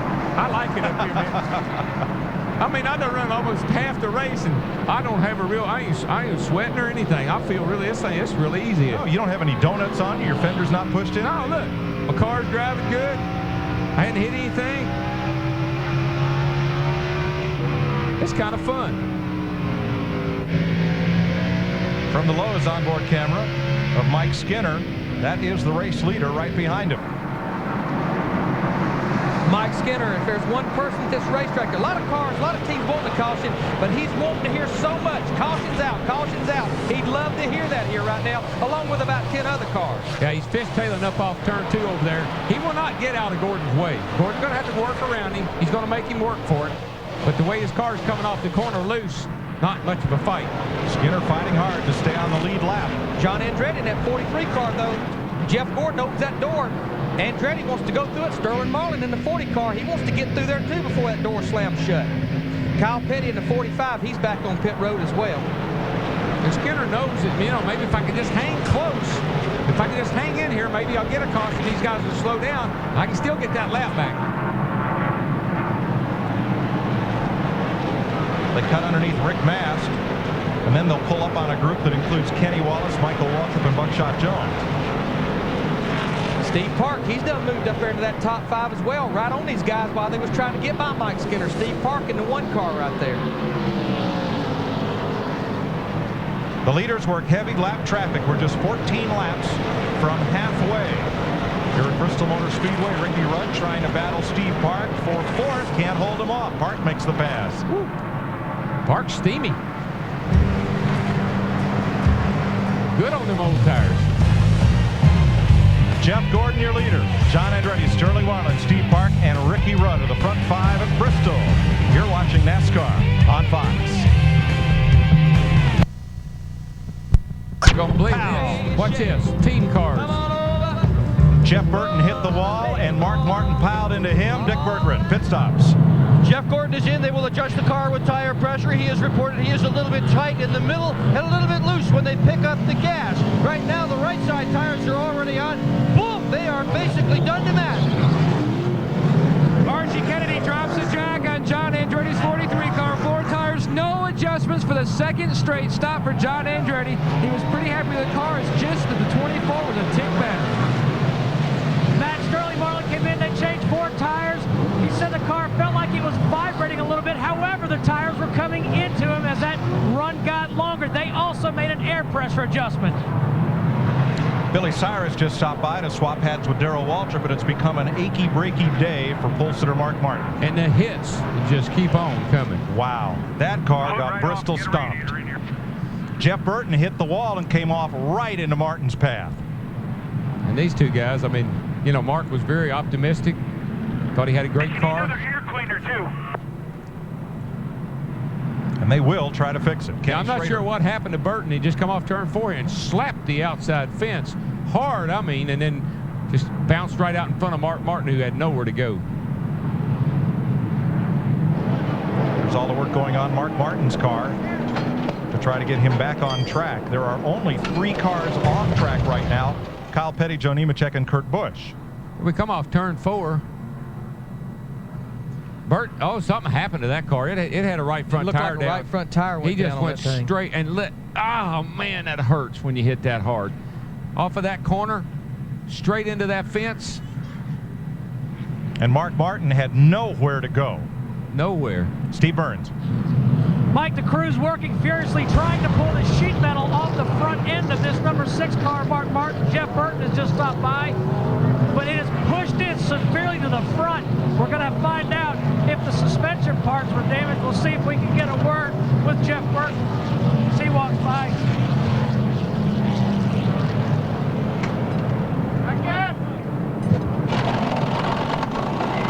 Heavy damage. We'll show you what happened in the pits just a few moments ago during those caution flag pit stops. This is Mike Skinner. Whoa. That was Mike Wallace in the 7 car, hit the front tire carrier for Mike Skinner's crew. These pits are so tight. Yeah, when you come around the front, I've done that. I did it one time here. That's the only guy I ever hit. Come around with that tire, swing that tire right out into the car coming into the pit in front of you. But he was okay. He got back up. All he was worried about is getting that tire to the right front. Let's go back to Steve with Jeff Burton. Thanks, Mike. Jeff, saw you talk to Mark. What happened? Well, we were really tight, and we must have hurt the right front, and the right front failed, and hit off of 4, about as hard as you can hit, and took two of us out in one shot. Just a shame. We didn't have a great car, but we had a pretty good car. Just being on the back straightaway really hurt us, and just been this way this year. But if anybody believes this team isn't going to fight and come back and kick some ass, they're wrong, because this is a great race team. Jeff, what'd you say to Mark? Well, I just told him I was sorry. Certainly he knows there's nothing I can do, but it's bad when you wreck, but it's even worse when one of your teammates gets with you, and that's the way our year's gone. Thanks. Jeff Burton, championship contender all last season. This year, his best finish, a lowly 18th. Tough year. We are under caution for the 7th time here at Bristol, Tennessee. We'll be right back with you here on Fox. What happened is Mike Skinner came into the pits for service, and Mike Wallace tried to cut into the pit in front of Skinner. This is Mike Skinner pulling into the backstretch pits right here. Kevin Gabbard, his front tire changer, going around with the front tire. Mike Wallace pulls in, hits Kevin. Kevin, this is Larry McReynolds with Fox. Hey, first and foremost, are you okay? Yeah, 10-4, Larry. It's Bristol. It's tight. Yeah. Now, I've never seen you carry the tire that high up in the air. Is that something that you was just doing for a situation, or I know you never saw the car coming?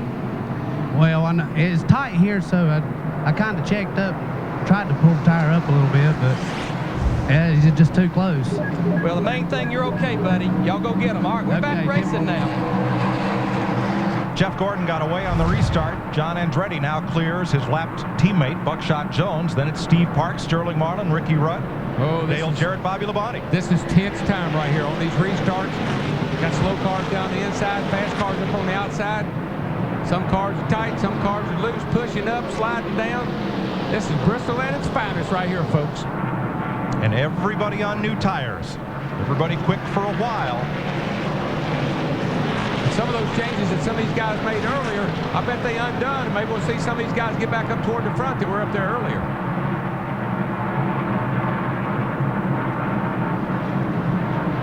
Mike Skinner at the 31, Bill Elliott in the 9. Remember, they're lap down cars. Ricky Rudd there in the 28 car. That's the 5th place car.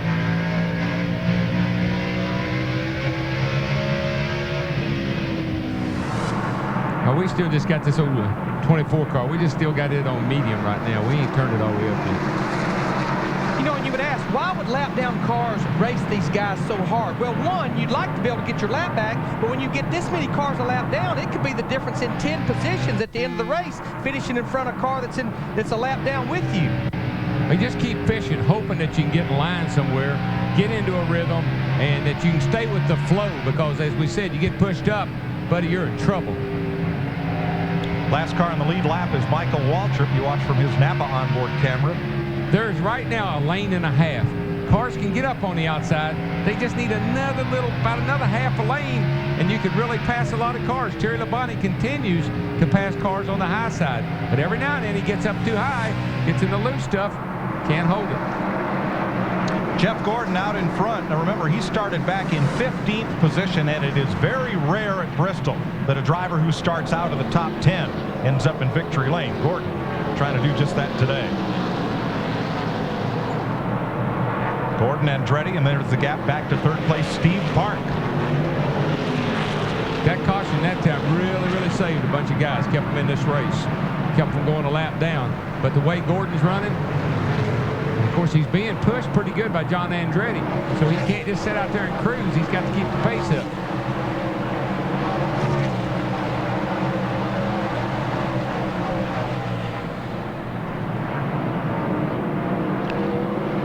The laps go by in the blink of an eye. It just happens that fast here. And if you like short track racing, next week we go to Texas, but in 2 weeks we go to a little half mile at Martinsville, Virginia. It's a flat half mile shaped like a paper clip, but it's a fun racetrack too. It is that. Getting those race cars to handle, you got to jump on the brake, you got to pull them low gears. It's a flat racetrack. Just all kinds of side-by-side racing. Yeah, I always thought John Force would run good at Martinsville because he likes to run fast down the straightaway. That's right. We're going to Texas next Sunday on Fox. Martinsville, Virginia in 2 weeks. Tickets available at Martinsville, by the way. And then to Talladega, the fastest speedway on earth, April 22nd. We go from the slowest at Martinsville to the fastest at Talladega. Why not? All right, folks, let's give you a little dose of pure American horsepower, about 750 per car, as we let you crank it up a bit here. 10 car just went, I mean, he didn't hit the wall, but I think he's got a flat tire. He's trying to get down into, he's trying to get it down in the pits. I think he's got a flat tire. These guys have dropped that air pressure way down in that right front tire, trying to make these cars turn. Had a couple of failures. There's your flat tire. See that sidewall on that tire? Baby's out there. It's flat. He bumped into Kevin LePage 3 laps ago, and that may have cut it down. So here's the change. I'm sure they're just going to change right side tires. Hadn't been that long since they changed the left side, so he's off and away, but he's going to go from the lead lap to about 2 laps down. I'll show you what happened down in turn 1 to Benson. It's up on the outside, gets a run. Ooh, you know what it is? Look at that knife sticking out on the back of that 4 car. So he had some sheet metal damage, and he got up against it, and he probably cut that tire down. Now watch this. He goes in the corner, and he says, whoa. Man, I don't believe he hit the wall. I believe he stayed off of it. And that's what will happen when the right front tire goes down. You'll go in the corner, and you just won't turn. It'll just go straight. That's what we saw happen to Jeff Burton. There's car was a little luckier. To LePage's car. Benson had his best career finish here in last year's race, finishing second. Well, let's try this again, folks. Crank the volume up and get a listen to some pure, raw NASCAR power, short track style.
It's hard to show the steepness of this banking here. How hard would you have to shove somebody to simulate the G-loading in the corners here? Oh, it just slams you down. When you hit the turn here, it's trying to drive you through the floorboard of the car.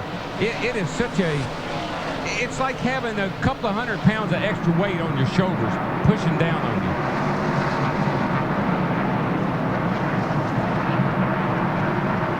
Dale Earnhardt Jr. working hard on Kenny Wallace. The reason he's working hard on him is those leaders is about 5 cars behind them, going to be putting them a lap down. See, what happened was the 8 car let the 27 go. He got by him. Then they started hollering that the leaders were coming. Now he's got to pick it back up, try to get back around him. There they are, Jeff Gordon in the 24, John Andretti all over the rear bumper in second place in that 43 car.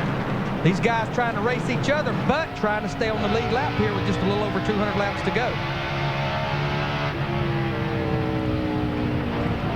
Our last caution came at lap 246. Jeff Burton appeared to cut down a right front tire, hit the wall coming out of turn 4, and collected his teammate Mark Martin. There's Martin's car under repair. Steve? Mike, the biggest problem for Mark Martin is they have nothing to attach the radiator to. Crew chief Jimmy Fennig is welding. They're also grinding paint off the frame rail. They have to make a support bracket just to have something to hold the radiator for this engine of Mark Martin's number 6. He can do nothing but sit in the race car. The thing you got to do at Bristol after a wreck like that, one, you got to make sure all the 4 wheels is pointed in the right direction. You got to make sure you got to have a radiator. The only sheet metal you need is the door and the roof, just something to go around the driver. And the driver doesn't want to go back out there. He knows his car is torn up. He knows he can't run fast. He knows he's going to be in the way, but got to look at the big picture. A couple of spots, wreck a lot of cars here, get back out there, might gain 4 or 5 spots. That could be the difference in the point standings at the end of the year. Mike Wallace trying to keep from losing a second lap here, not giving Jeff Gordon a whole lot of room. We got a battle for second right here. Steve Park, he's caught John Andretti, goes by him here in turn 1 and 2, takes over the second spot.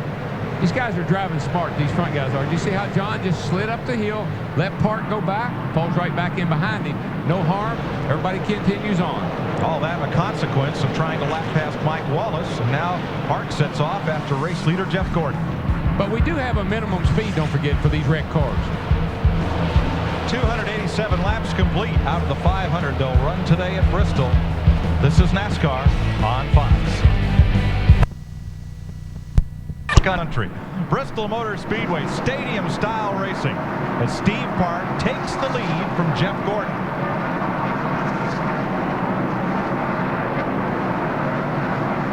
Give you an update on our Koch family of drivers. Park now in first. John Andretti up to third.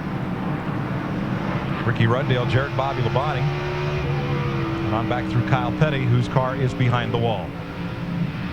For more on our new race leader, here's Dick. Steve Park's setup is for long runs. Last night in happy hour, they ran 137 laps on one set of tires and saw just 0.4 of a second drop-off. And we saw this last week at Darlington, too. The longer that number 1 car ran, the better it ran in comparison with everybody else. But what we saw at Darlington last week was that when they fired 4 new tires on it at the very end of the race, Dale Jarrett's car was faster, and they are well aware of that. So they know they're good on long runs, and the hope is that if this comes down to a 5, 10, 15 lap shootout, they can make it good for a short run too. Mike?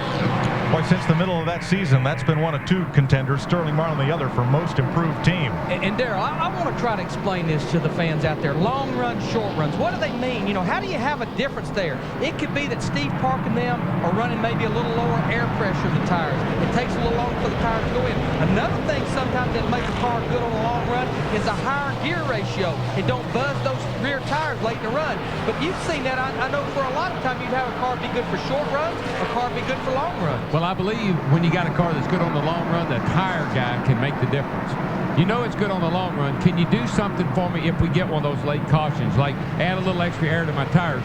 But what's always made my car good on the longer runs is my shock combination. What will keep the, you saw how that A-frame's bouncing up and down all the time. You take control of that. See, watch it. See how this A-frame, on the Speedway, that A-frame only moves in the turns. Here it's moving all the time. It's working that tire all the time. That thing is just up and down, up and down, up and down, working that tire all the time. That baby right there is what makes the difference. The guy that knows what to do to those 4 shock absorbers. That's how you get good on the long run. And one of the key things about a shock absorber, we pressurize them with gas pressure. A lot of times they'll run low gas pressure in the shocks as well because the shock gets so much movement or velocity here, it builds a lot of gas pressure like a tire builds air pressure. Everything is heat management.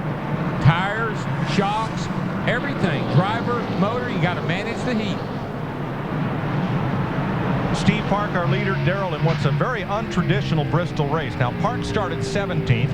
Jeff Gordon started 15th.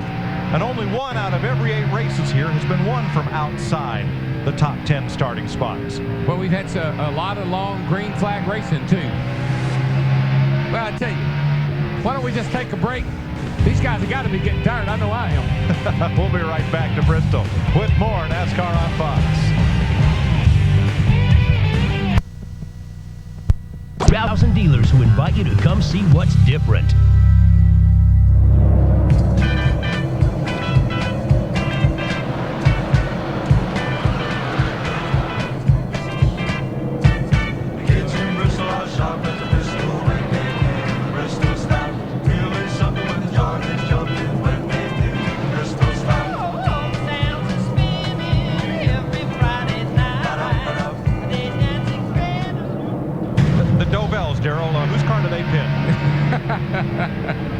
There's Steve Park trying to get past Michael Waltrip. That's it. Michael Curtis, that's his teammate right there behind him. And, of course, he's trying to stay on the lead lap.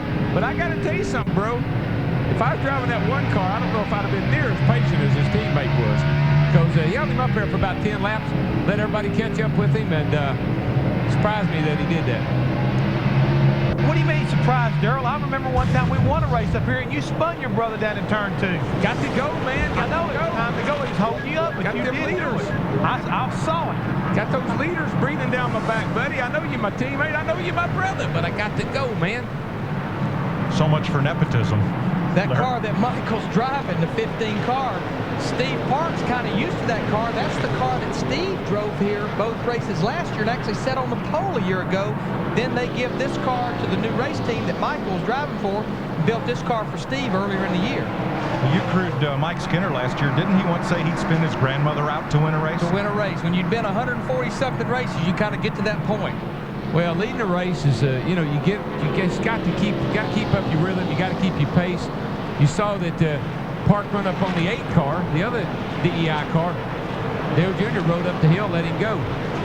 But, we talked about the Bristol stomp, but this has typical Bristol characteristics. In the first 88 laps, Darrell, we had 5 cautions.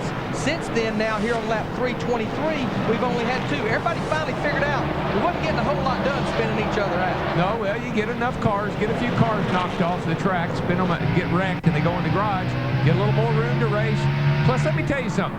The guys, there's one that got wrecked by his teammate. No fault of anybody's, but torn up car. The guys that I want to start watching is the Harvicks, Todd Bodines, some of the guys that run the races yesterday, Jimmy Spencer, because we're at 325 laps.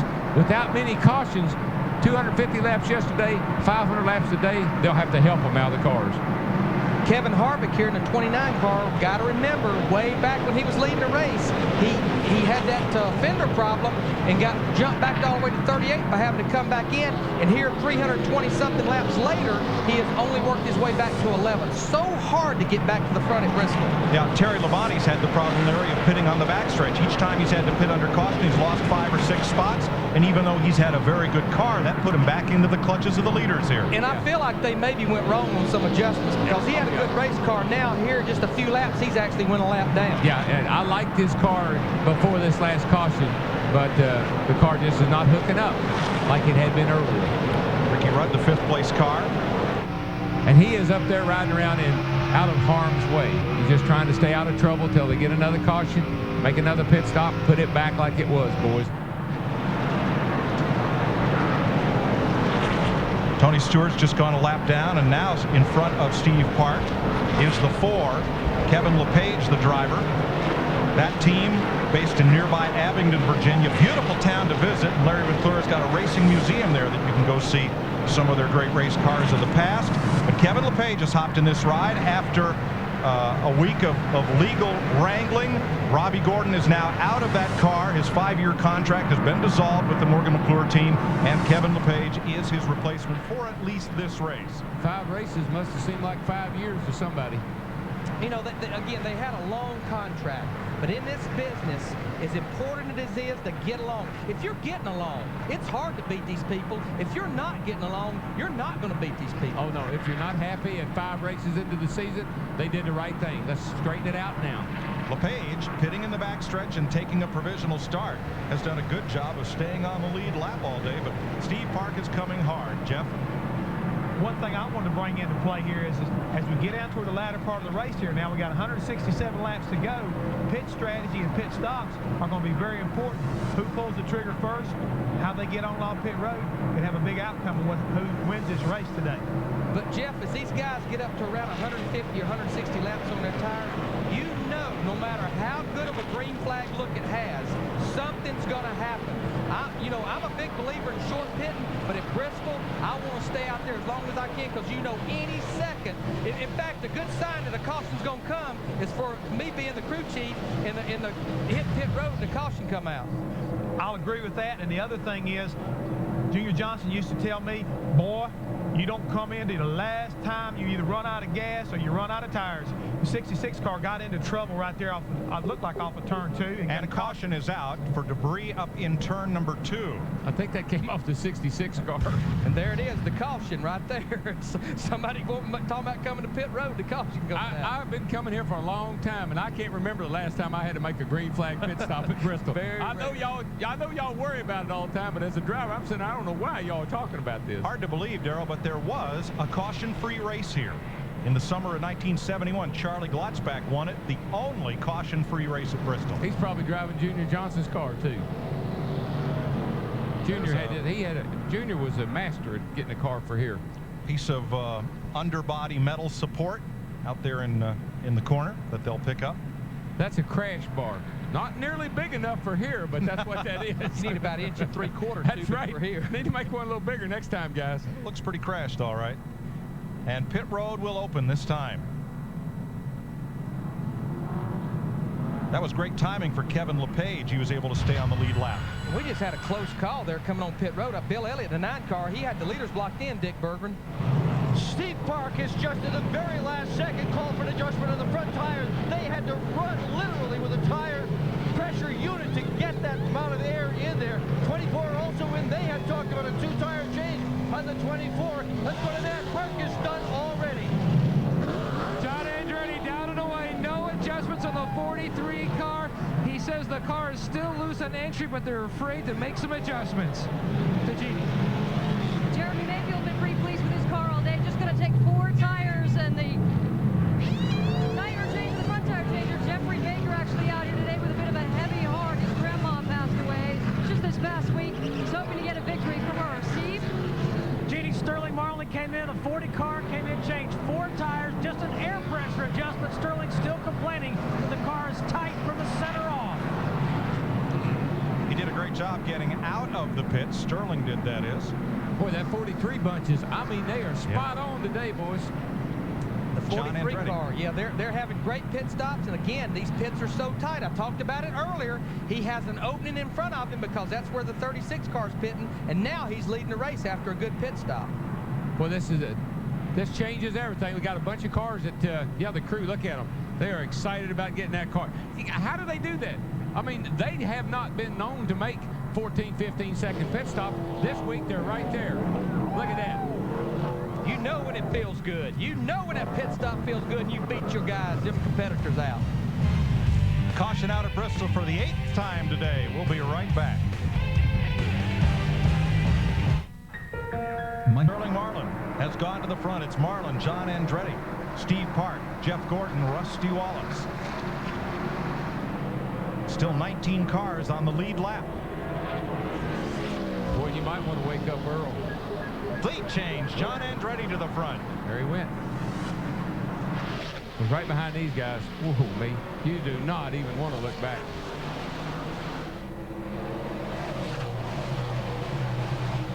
Now that's rush hour. 2 by 3 by 2 by 4. That is very uncomfortable to be a part of.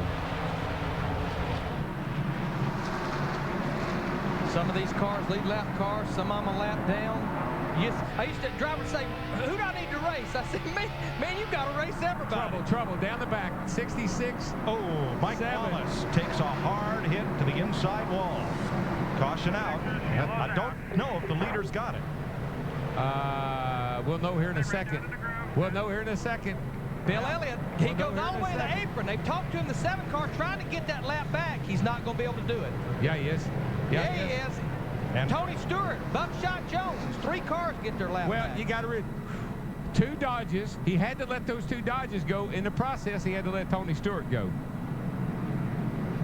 He had to let his teammate, 44, he got to get them back on the lead lap.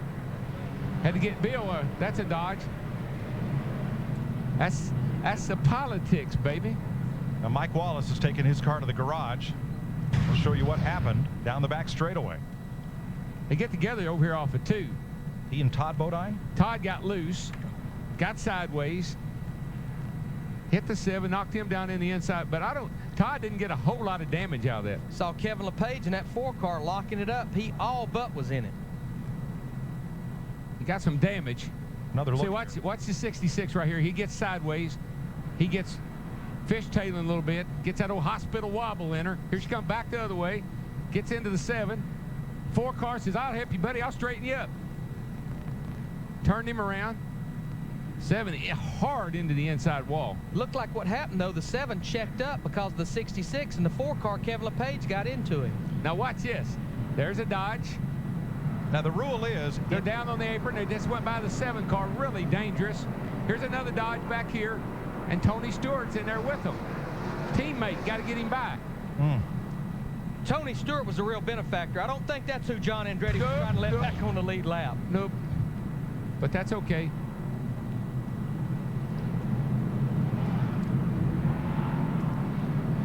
Stewart into the pits, looking for some new tires at lap 351 under the 9th caution of the day here at Bristol.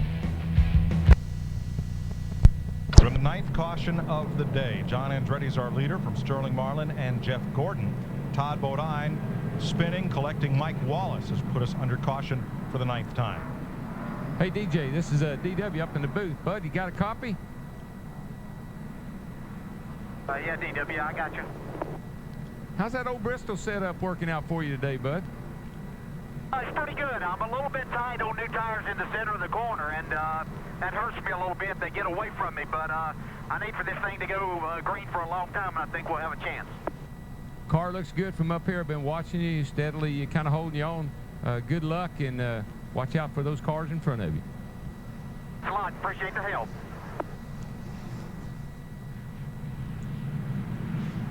Looks like we're going to have another lap or 2 of caution here as they've been blowing some of the debris off turn number 3 there after Mike Wallace had his slide, and several drivers went to the track apron trying to get back up the speedway. Kevin Harvick turned a 7th place finish yesterday into the point lead after 6 of 33 Busch Series races. Jason Keller 2nd, and Jeff Green, who was involved in one of the big crashes, ended up 3rd in the points after yesterday's race. Sears brings you our Craftsman Truck Series point standings. NASCAR's other major touring division after 3 of 24 races. Scott Riggs by 12 points over Joe Ruttman. 2-time winner Ted Musgrave, rookie Ricky Hendrick, former champ Jack Sprague. And coming into today's Winston Cup race, Dale Jarrett, 65 points up on Sterling Marlin. You know, we've had a different point leader every single week. Yeah, it's been interesting. We've had a different race winner every week, too. It's just right now the teams are really juggling around, jockeying around. Haven't really got that consistency yet, but we got one to go here, guys. Steve Burns. Hey, Darrell, I got a question for you. You've been talking about wobbly and bobbly. Sterling Marlin just told the crew that his car feels squirmy and wormy. If they stop again, they're going to go up a pound of air pressure on all 4 tires. Squirmy and wormy. It's just that Tennessee thing. We have a different language here. Hey, if you ever invite a few friends over, you know, and they say, well, how many people did you have over? Oh, about 150,000. Just a little party. Going to get set to go green. Let's let you folks crank it up and listen to this restart.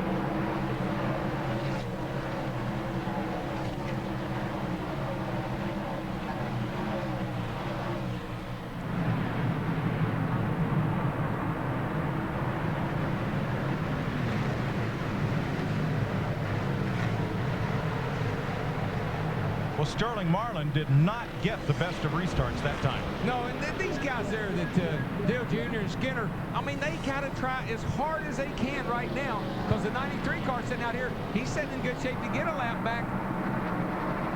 And those guys are driving as hard as they can to try to get themselves in the same position. And we saw 3 cars. Lost third spot. Yeah, to Jeff Gordon. We just saw 3 cars get their lap back a while ago.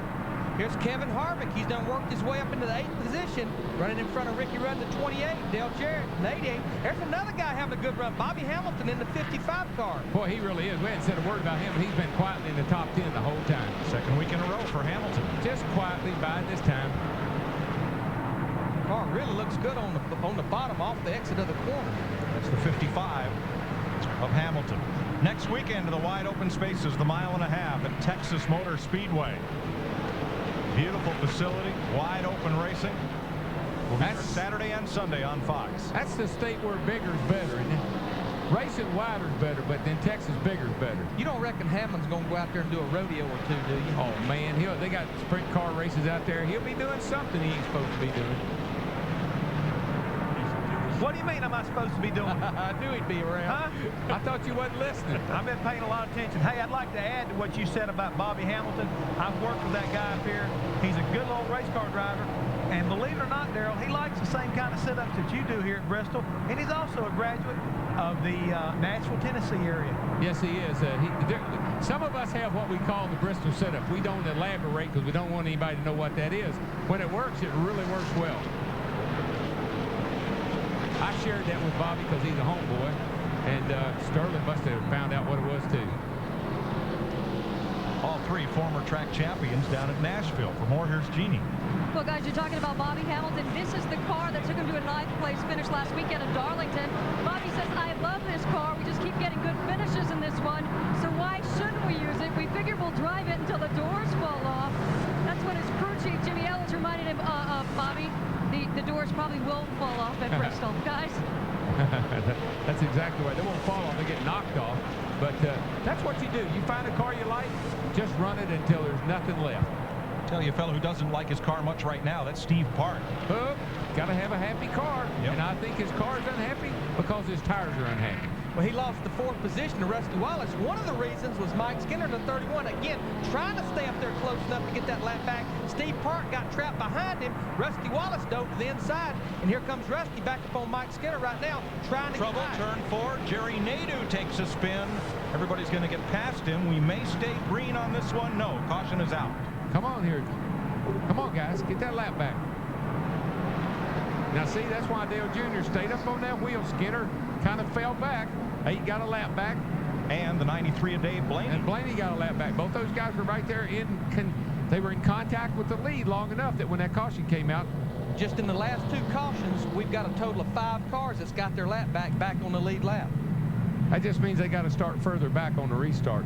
It's a long line. But it puts us now 23 cars back on the lead lap.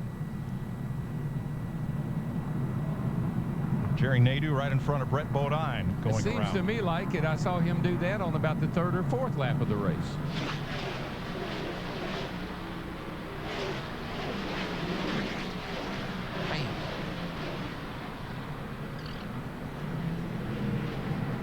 Pit road's a busy place, Dick. Jeff Gordon, who has been a contender all day, in for what could well be the final pit stop of the day. As a result, this may be the most important. Craig Curioni has carried the tires at the front end. Steve Letarte in the back. He is gone already. Another terrific stop by Gordon's crew. There's the race down off pit road. Sterling Marlin beats John Andretti. Well, those 2 teams have really been going at it in the pits and on the track. And Kevin LePage is being held in his stall. There's Dale Earnhardt Jr. getting out. He's back on the lead lap, and a penalty on the 4 car. LePage is just let go. Now, as we said, he started the race pitting on the back stretch. But because 2 cars back there had to share a pit stall, the 4 team had the option to move into the first vacated pit stall, and that was over on the front straightaway, so they dragged everything over, and they've been pitting on the front stretch. He's out of the box. That's what they're holding him for. Right. All right, here's the leader of the race right here. He's one of the few leaders that did not pit. He had been back in with all the other leaders on lap 342 only about 38 laps, and some of those was caution. Not sure, as we've seen track position so important, that wasn't a smart move by Kevin Hamlin in that group. Well, if he got to get up front, and he started up front, and now he's worked his way back there, but I sure would like to have my 4 tires. Well, Sterling Marlin was second out of the pits. He beat John Andretti out of the pits. Steve? Mike, they had talked about adding air pressure all the way around, but they decided not to at the last second. They put 4 tires on that number 40 of Sterling Marlin. No other adjustments, just tires. That caution came with a good time for John Andretti, the leader of the race in the 43 car. His crew chief, Greg Stedman, was unsure if they could go the distance on fuel, while the 2 of Rusty Wallace and the 18 of Bobby Labonte knew they could go. The 24 of Jeff Gordon was unsure. To Dick. Steve Park's problem in that last run was the car was understeering. They've made an air pressure adjustment to the car to try and solve that problem. Remember how good he is on long runs. To Ginny Zalasko. Well, guys, life is tough on the backstretch, and you got to save seconds where you can. So when the 12 car, Jeremy Mayfield, came in, they went with just 2 tires because they believed the leaders were going to take 4. They changed them on the right side, and they're keeping their fingers crossed for another caution to get to the left side as well, guys. Thanks, Jeannie. 375 down, 125 laps to go here at Bristol.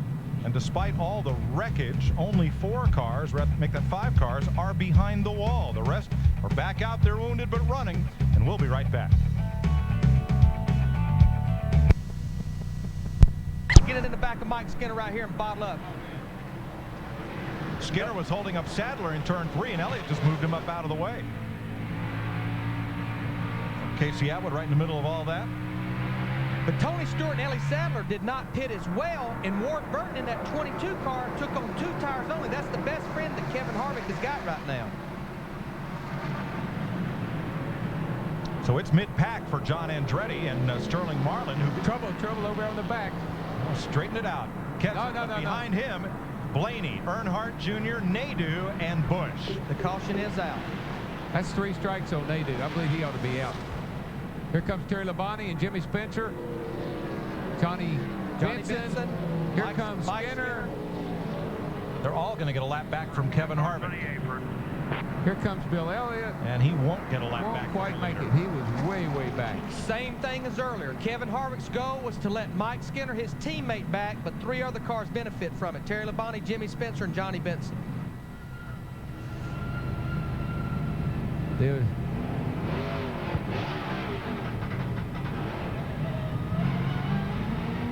Blaney just got back on the lead lap after that last caution. Rick Mast was involved. He's taken his car behind the wall, and Kurt Busch will not be able to drive that one away. I don't believe he or Blaney, either one, are in too good a shape. Busch particularly. And there's what's left of Blaney's Dodge. Now, Matt Kenseth got loose coming out of turn 2 and saved it, but when people started to check up, things happened behind him. R17. There he goes. He gets hit by the 77. He gets up the track, gets loose, saves it. Think he can. I think he can. He does, but Spotter saying, hold on, trouble, easy, wait, stop, go, high, low.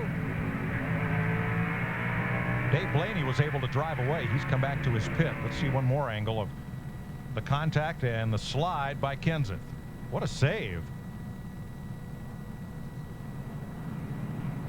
From the Miller Lite Cam on board Rusty Wallace. Rusty's given us some good shots today. He's been around a lot of wrecks. Whoa. He sees this. Where's Kenseth going to go? He saved it. I'm going to go on. But behind all that, Kurt Busch, Dave Blaney, Jerry Nadeau, Dale Earnhardt Jr., and Rick Mast pile up. Now, the only car left at the accident scene is Kurt Busch, and you see he's climbing out. Dave Blaney has made it back to pit road. Steve? Thanks, Mike. We're with Kevin Hamlin, crew chief for Kevin Harvick. Kevin, tell us about your pit strategy. Our pit strategy kind of got changed on lap 79 during that first caution. We got our left front fender mashed in. We had to sacrifice all the track position we had and go to the back. And just trying to be precautionary and didn't want to blow out a left front tire and be stupid that early in the race. So Kevin's done a real good job so far with the GM Goodyear service with Monte Carlo. And I think that the way these tires, you know, Goodyear's really good tire here at Bristol, and the car seems like it goes good for a long run, so I think we may be done pitting for the day. Steve Burns, All right, this is Larry Larry. McReynolds wants to ask you a question, Kevin. Can you just ask him how far would he let it go with a caution coming out before he would come and get 4 tires? I know as long as he's got these short runs, he's okay. He said, how long would you go without pitting for tires? On the short run, you're okay. How about on the long run? I think we'll go to lap 501. All right, thanks, Kevin. All right. That would be all the way. 115 laps to go.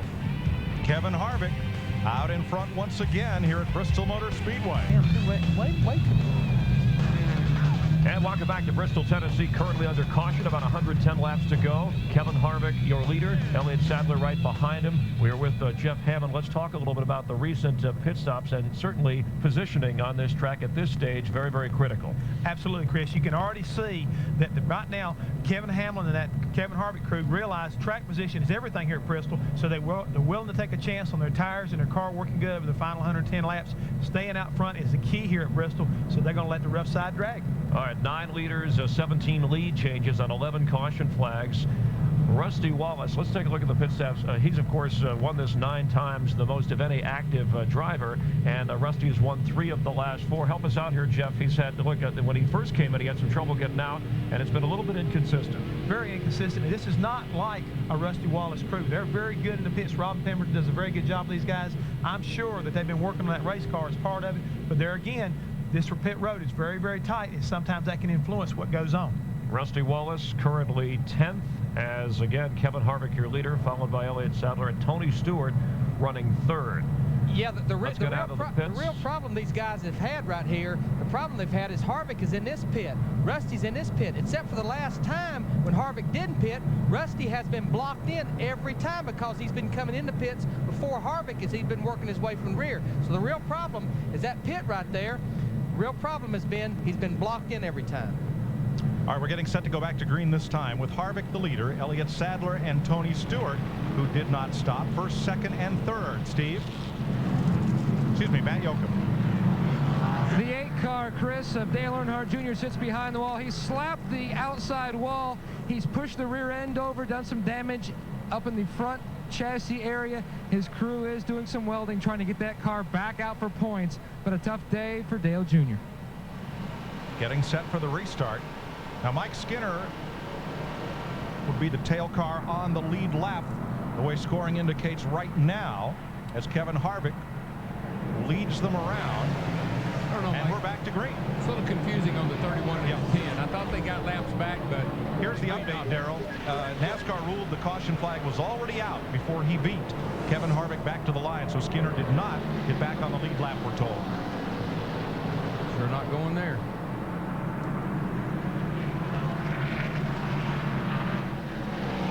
Haven't seen much of Elliott Sadler today, the Emporia, Virginia driver, but again, the pit call to leave him out and gain track position has put him in 2nd. The Wood brothers and Tony Stewart, that orange number 20, up to 3rd. 21 car looks like he would like to take the lead away from Harvick. Got a pretty fast car.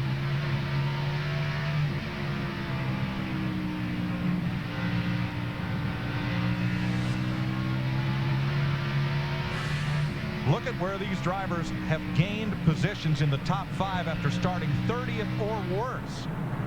Sadler, Stewart, and Mayfield. But the real reason is the calls that their crew chiefs made on that last time to stay outright. I always told Jeff, I don't care where I am. I just, at the end of when there's 100 laps to go, I want people to say, where did he come from and how did he get there? And we're seeing that with the 21 car for sure. Sadler's good run today is no fluke. His best career finish, 7th, came right here last August.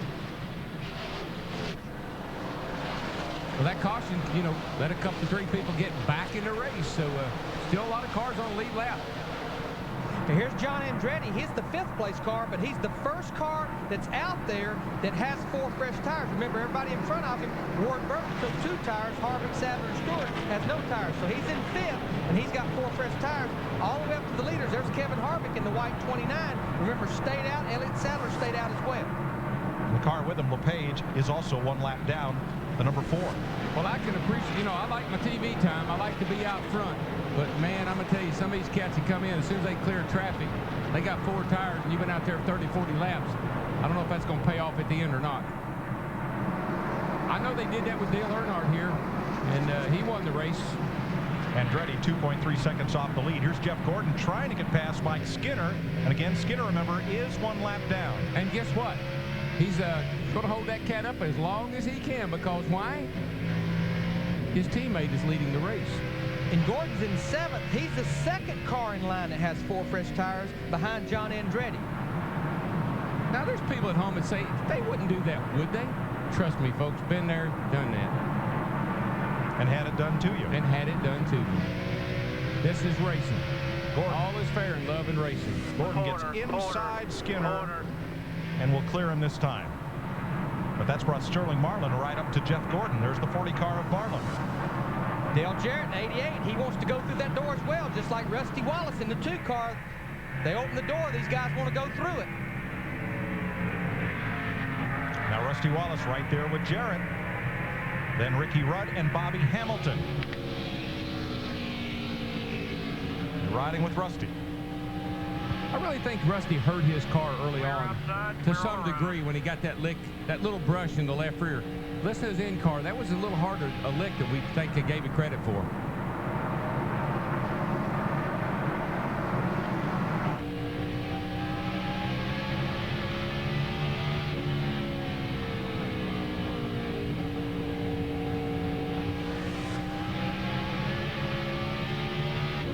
See how short that straightaway is? I mean, you're not in the throttle wide open. Probably a couple of seconds is it.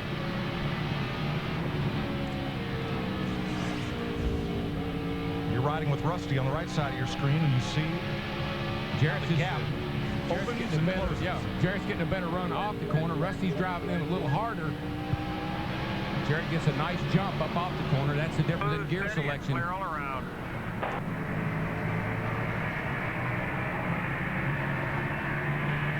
And looking back, the UPS cam on board Dale Jarrett. Looking back at Wallace. It's not that far back, is it? No, it isn't. He was right there tapping on him just a teeny bit. He's working on him. When Dale can get that thing turned in the middle of the corner and get back in the throttle, he gets off the corner a lot straighter than Rusty can. But I believe one of them's got a 29 gear, that 88 car does, and Rusty's got a 43 gear. Rusty gets a little more spurtability in his car. And what that is, that's a 529 or a 543. Remember, the higher number is a lower gear, and the way they come up with that number, it's the amount of teeth on the ring gear divided by the amount of teeth on the pinion. And the lower gear you have, we talked about this earlier, the lower gear you have, the better you can get off the corner, but as the tires get hot and they start to slip, it's harder to drive a car with a real low gear in it because it puts so much power to the rear tires. You as a driver got to drive it with that throttle as much as with that steering wheel. And you can make it a lot easier for me if you put a high gear in it, because then I can mat it and I won't try to spin the tires. Here's a look at that rear end gear, the center section. This is the gear. This is the ring gear teeth, and the pinion teeth are right in there, and that's what makes the different ratios. This is the yoke right here that the drive shaft hooks onto. All right, Darrell, 88 laps to go. How tired are you, and what are you thinking? Boy, right now you're asking your crew. A lot of these guys are, how much further is it? How many more laps are there to go? Quit telling me. Just tell me how many more to go. John Andretti moves up to 3rd place, passing Tony Stewart. Remember, Stewart did not pit recently. Andretti has. He's got to start marching. We've got 85 laps to go. Most racetracks, 85 laps is a lot of laps. At Bristol, it's not long at all. So Andretti trying to get back to the front before we run out of laps. Kevin Harvick, your leader. Elliott Sadler in 2nd. This is NASCAR on Fox.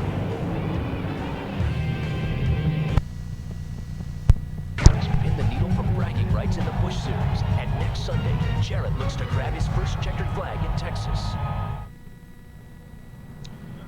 Talk about hot as a pistol when they do the Bristol Stomp. That's somebody's brake rotor, and you don't want to go pick that up. No, don't go out there with that little leaf blower thing and try to get rid of that piece. It's part of a brake rotor. There's the brake pad, everything. And here's why. Smacks the wall. Jimmy Spencer just spun old Buckshot Jones out back here. Buckshot's got the gas. He's matted. He's trying to keep it going in the right direction, but bam, boy, right there was a hard lick. That was the a hard inside lick. wall. There goes all the brake rotor parts. So Buckshot's behind the wall now. Off turn 2, and Spencer just gets into the back of him, turns him around. Here we watch this. Kevin Harvick, the leader, comes through all the smoke. Gets driven down on the apron. And now here comes Kevin LePage in the 4 car. He and Stacy Compton got a lap back from Kevin Harvick. I'm sure Harvick thought, how many more people are back there? Come on, y'all, get on around here. Tough break for Buckshot Jones, trying to repair the damage. I tell you the tough break. Well, I guess, I don't know, Larry and Jeff, y'all can think about this, but man, having to stay out there, another opportunity to come in and get tires. Kevin Harvick is trying to become only the 2nd driver, Darrell, to win 2 races in his first 5 starts. Now, Red Byron did it in 1949. That was NASCAR's first season. So he won 2 of the first 5 races that were ever run in NASCAR. Nobody since has won 2 races in their first 5 starts. You know, we saw a couple of rookies last year, Dale Jr. and Kenseth. They won a couple of 3 races there early in the year, and then the second half, you never heard about them anymore. This kid's on the same kind of, he's doing the same thing. Hopefully he can maintain his momentum. And right behind them, the Wood brothers, who've won 96 Winston Cup races, but never at Bristol. Elliott Sadler sits 2nd.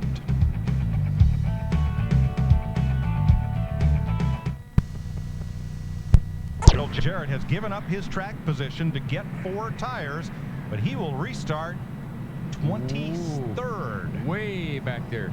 I don't know about that. I don't need it. Now you got only 75 laps. It's a long way to go, even with fresh tires. Gotta wonder about that one. Well, so much for trends and traditions. The 3 leading drivers started 38th, 37th, and 30th in this race. But it ain't over with yet. No, and Garrett can't even get back up to the back of the lead lap cars. 73 laps to go as Kevin Harvick shoots out with the lead. He knows he's got to get as much lead as he can. He's sitting out there on the 83-lap tires with 70-something laps to go. He's got to get as much lead as he can before these cars come with 4 fresh tires, including John Andretti in the 43 car. Yeah, I think that's a good call, but I think it's going to bite him in the end. He did not need that caution flag right there. He opened up a pretty nice lead, but I'm telling you right now, that's a lot of laps on a set of tires. But this is the new tire that Goodyear has brought here. It's no longer a custom fit tire to this racetrack. It's the same tire we run at Rockingham, Darlington, Bristol, and the drivers was pretty happy with the give up that it didn't have. It's the same. It's a new tire. This is the same old Bristol, and boy, those last 50 laps of this run is going to really tell the tale. 23 cars now on the lead lap, and trouble for Harvick. Trouble for the leaders. Off the pace. See, right around under caution, pick up some debris, cut a tire down. Steve? Flat left front tire. Kevin Harvick is going to have to pit. Flat left front tire while leading the race. All right, he comes in as the leader. Let's see how he comes out, how much time he loses. It'll be at least a lap. Here comes the leader off turn 4. Leader at the line now. Steve? And Mike Lucas got the left front tire back on Kevin Harvick, and he's back out and lost a lot of position. Heartbreak from 29. He's going to lose 1 lap and go from hero to heartbreak. He is down to 23rd position right now. Almost 2 laps down. But guys, here's our new leader, Elliott Sadler, in the Wood Brothers number 21. How long has it been since he led a lap? And he's got some lap cars behind him back to John Andretti to the 43 car. And you know what? That's a backup car. He crashed his car early in practice on Friday. This is not the car he came here intending to run. Caught the right rear with it. Didn't hurt it too badly, but badly enough that they brought the backup out to qualify. Now, Dale Jarrett got those 4 fresh tires, Dick Berggren. That was not a strategy move, Mike. He also had a flat tire. So he had 2 cars, bang, bang, with flat tires. Hope there's no more. When you see those brake rotors flying apart like that, there's a lot of debris on the racetrack, and that's what really cuts a tire down. So it bit Harvick and it bit Dale Jarrett. Harvick is a lap down, lap and a half down. Jarrett stays on the lead lap. We're looking out the back of Mike Skinner's car here. Remember, he's been fighting to try to get back on the lead lap all afternoon. Right now, though, he's in front of the leader, Elliott Sadler. Back straightaway, Todd Bodine slows.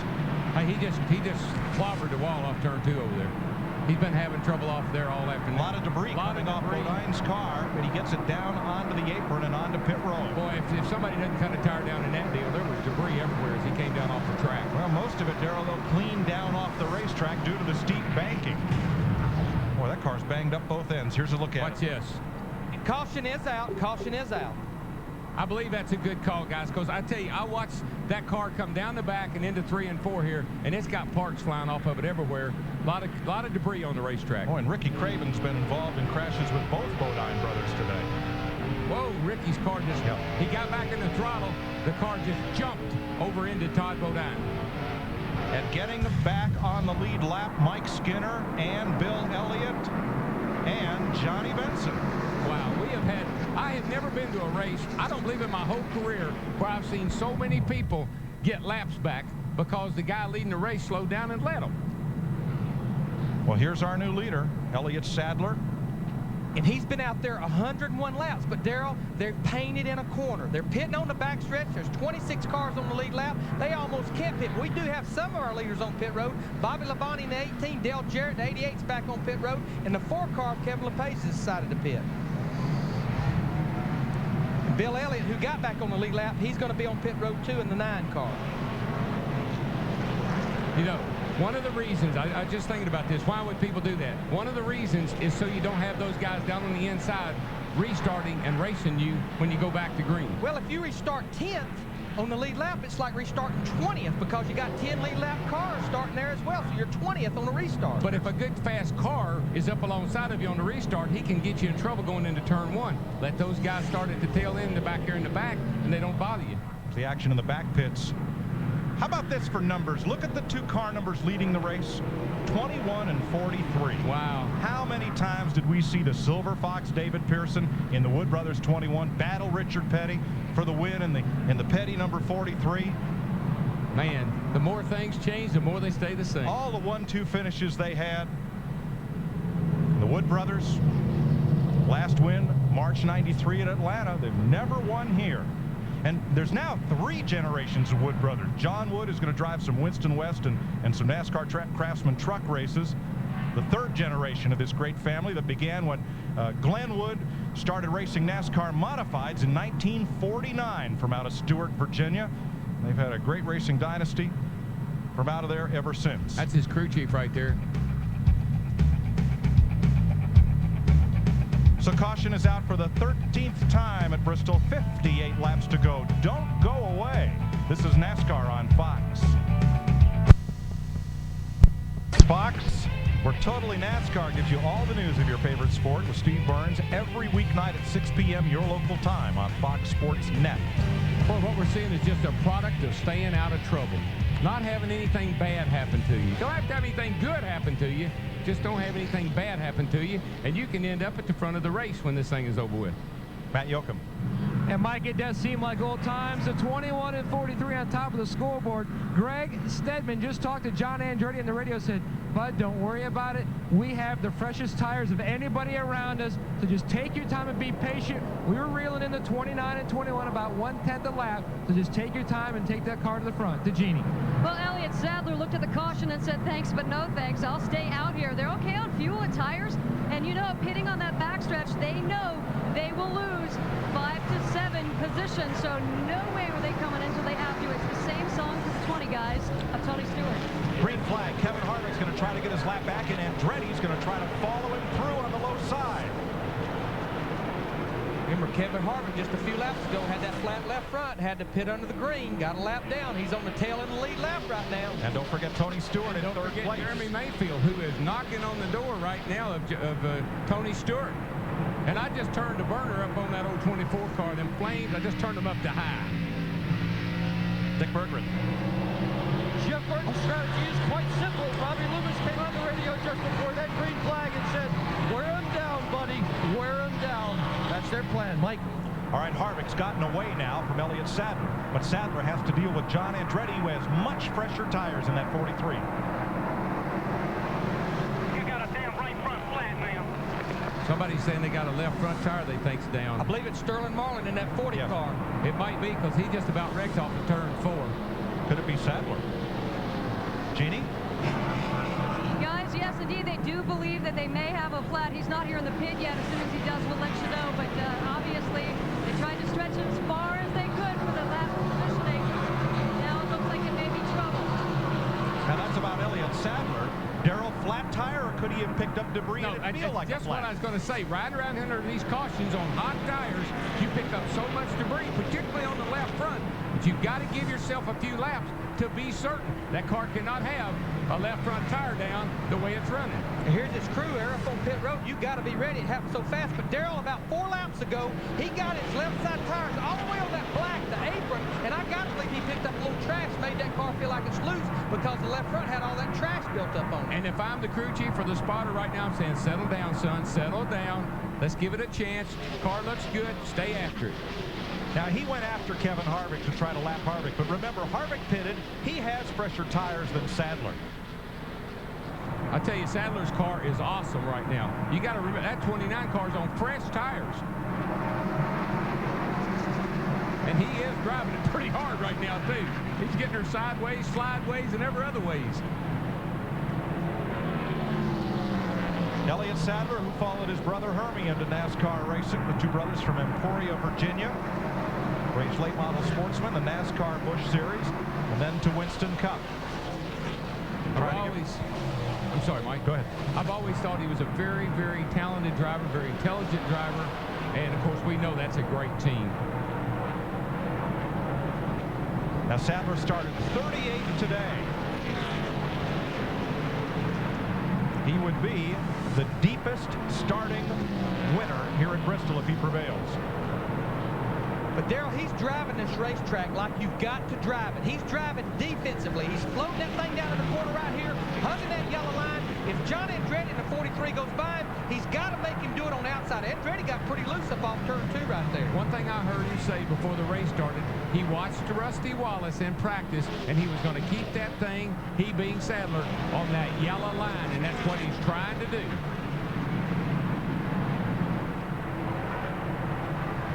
And the crew has just talked Elliott Sadler through, just as we have talked you folks through, that they believe they did pick up debris on the tire, and he's fine. Now, he was running too good.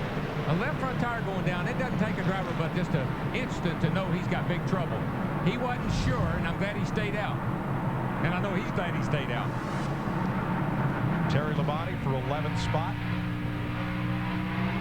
And Stacy Compton right there. That car started 41st, got banged up early, banged around, but he's gotten back on the lead lap. He has definitely fought his way back here with 40 laps to go. And the 40 is struggling. I'll tell you, he has just been falling back. He got almost wrecked off turn 4, and he's struggling with that car now. And this is not the time you want to be having trouble. Bobby Labonte in 18 car, he's one of the cars that pitted not too long ago, got those 4 fresh tires, but he's so far back.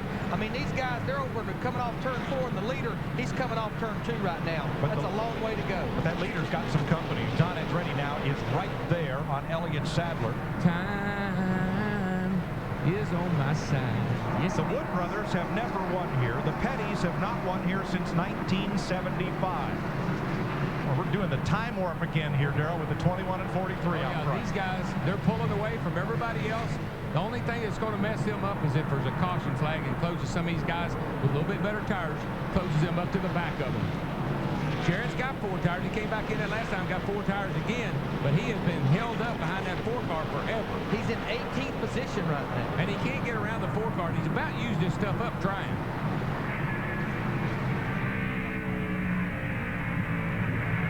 Riding with Dale Jarrett, Kevin LePage just ahead, the 17th place car. Back up front, Sadler, Andretti. Bit of a gap back to Mayfield. And then Stewart, Burton, and Gordon. Jeff Gordon in the 24 car, 6th place. He fought for 20 laps to try to get by Johnny Benson in the 10 car. Finally got by him. Remember, he's got those 4 fresh tires. Right now, he's about 2/3 of a straightaway behind the leaders. Just again, track position, track position.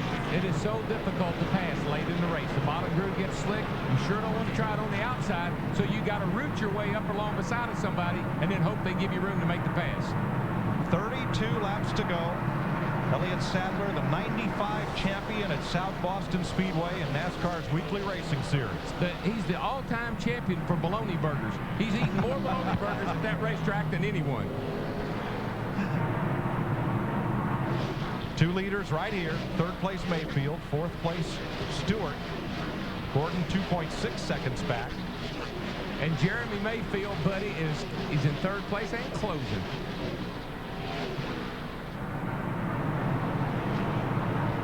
Just out of there he comes, right out of the picture. Just now, he's gaining on these guys. He's a little quicker on lap times by about 2/10. And we've got 3 different scenarios in the top 3 cars. We got Elliott Sadler that he's leading the race with no fresh tires. We got John Andretti in the 43 with 4. And remember, Jeremy Mayfield in the 12. Those guys pitting on the backstretch rolled the dice and changed 2 right side tires, Steve Burns. Hey, Darrell was talking about Elliott Sadler eating bologna burgers. His record in one night was 16, and he ate them with onions and mustard. He also met his girlfriend here 3 years ago. He was introduced before a Busch race, and she was Miss Food City. This would be an emotional win for Elliott Sadler. Darrell, I thought you were kidding. Oh, no, that's the truth. But that is the fried bologna capital. Oh, yeah, and that racetrack is famous for its bologna burgers. 16. Just stick with me, man. I'll tell you what else you can believe. That 12 car is coming, buddy. He is coming in a hurry. Mayfield just keeps wearing down the 2 leaders.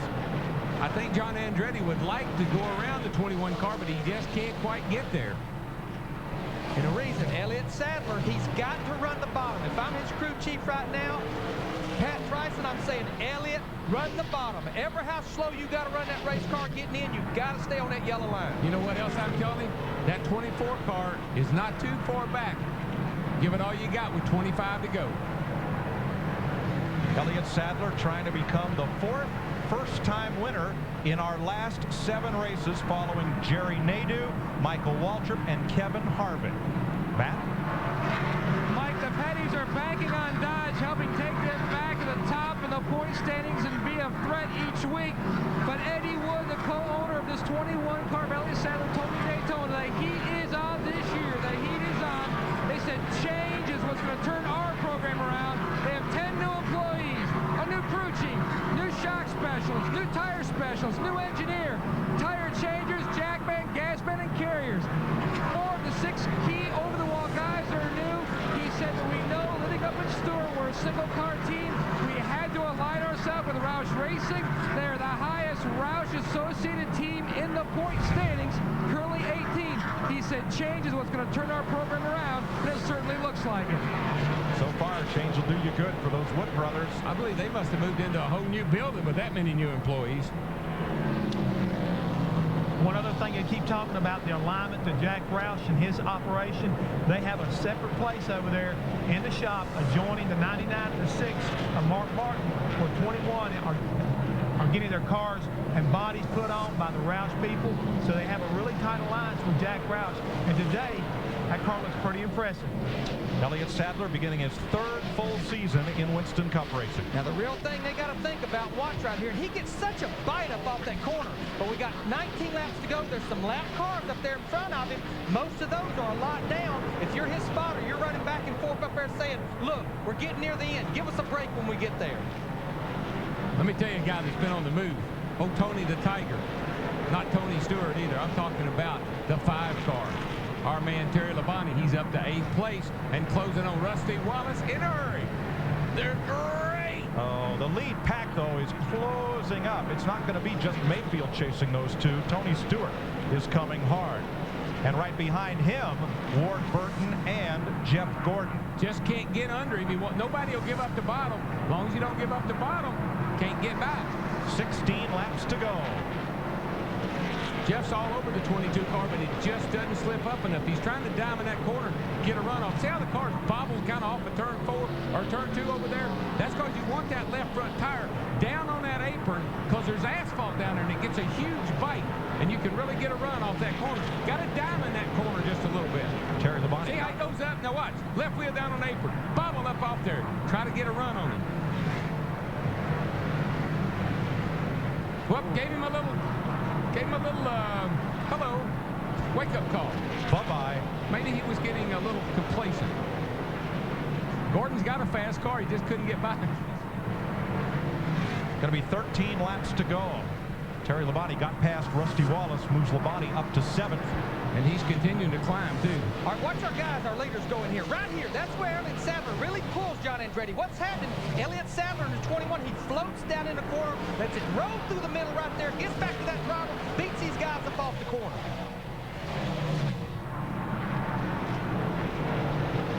Since 1990, only 2 races have been won by cars pitting on the back straightaway. Davey Allison, Dale Earnhardt. Well, no matter whether the 21 wins or not, and he's got a pretty darn good chance right here now, they've had an incredible afternoon. He's got the left car, Brett look down. Brett moves to the high side. Good move there. That's a Ford car. Move up to the high side. Let him go by. Now, Tony Stewart is no longer making great inroads on the lead, but Jeff Gordon is catching Stewart. Well, can you imagine the frustration that John Andretti is feeling? Here he's got a chance to win a race. I'm this close. I am so close, and I can't quite make it. We saw that race that Davey Allison won. It was won the same way, the way Elliott Sadler's trying to do it right now, pitting on the backstretch. They just stayed out for the last 150 laps. Yep. You don't have any strategy that way. You can't really pit. Stewart looking back at Gordon, and Sadler is opening up a little bit of a lead. He really is. He stepped it up a notch. He started to pull away from those guys just ever so slightly.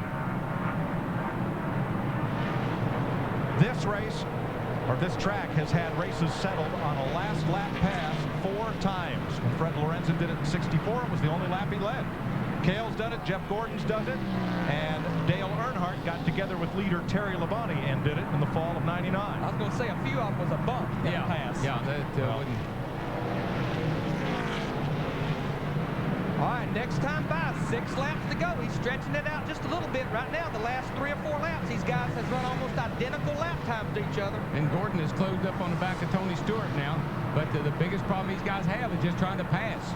And once again, we've seen the bottom line. You just got to stay there. Pass. They got to catch Elliott Sadler, and nobody's having any luck doing that. They're not. I don't think unless Sadler has a problem that they're going to be able to do that. He gets off the corner, like Larry said, so well. The car accelerates so straight.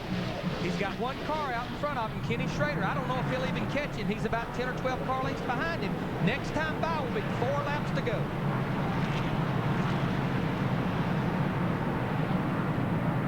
What an exciting day for this guy.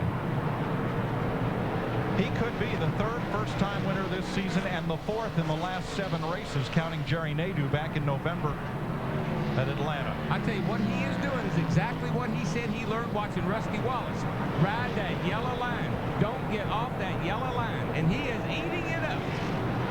Jeff Gordon, he just lost a little ground to Tony Stewart. He's all over the rear bumper right here. A while ago, he got loose up turn 3 and 4. Even though Elliott Sadler stretched out, the real battle is for that 4th position. This is Sadler's. You're just hanging on. Say, I don't want to lose anything. This is Elliott Sadler's 80th career Winston Cup race. And what a great day.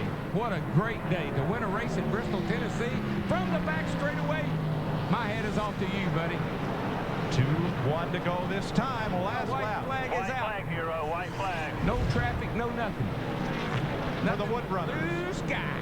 The Wood Brothers, who began when NASCAR began in 1949, but haven't won in so long. Gordon turns around Tony Stewart. Here they come to the flag. Sadler wins it. Andretti is 2nd, and Gordon crosses the line 3rd after contact, turns Tony Stewart around. I think that will be a battle for turn 4 for the 4th position. Those 2 guys will probably be meeting each other down there very shortly. Here he goes. Matter of fact, Tony is going up through there. Here goes Tony looking for Mr. Gordon. Here's a look at the spin and the contact. Well, he gets a run on him. He just gets down underneath him just ever so slightly. Tony comes down. No place for Gordon to go. And here's Tony over here on the front straightaway. And watch this.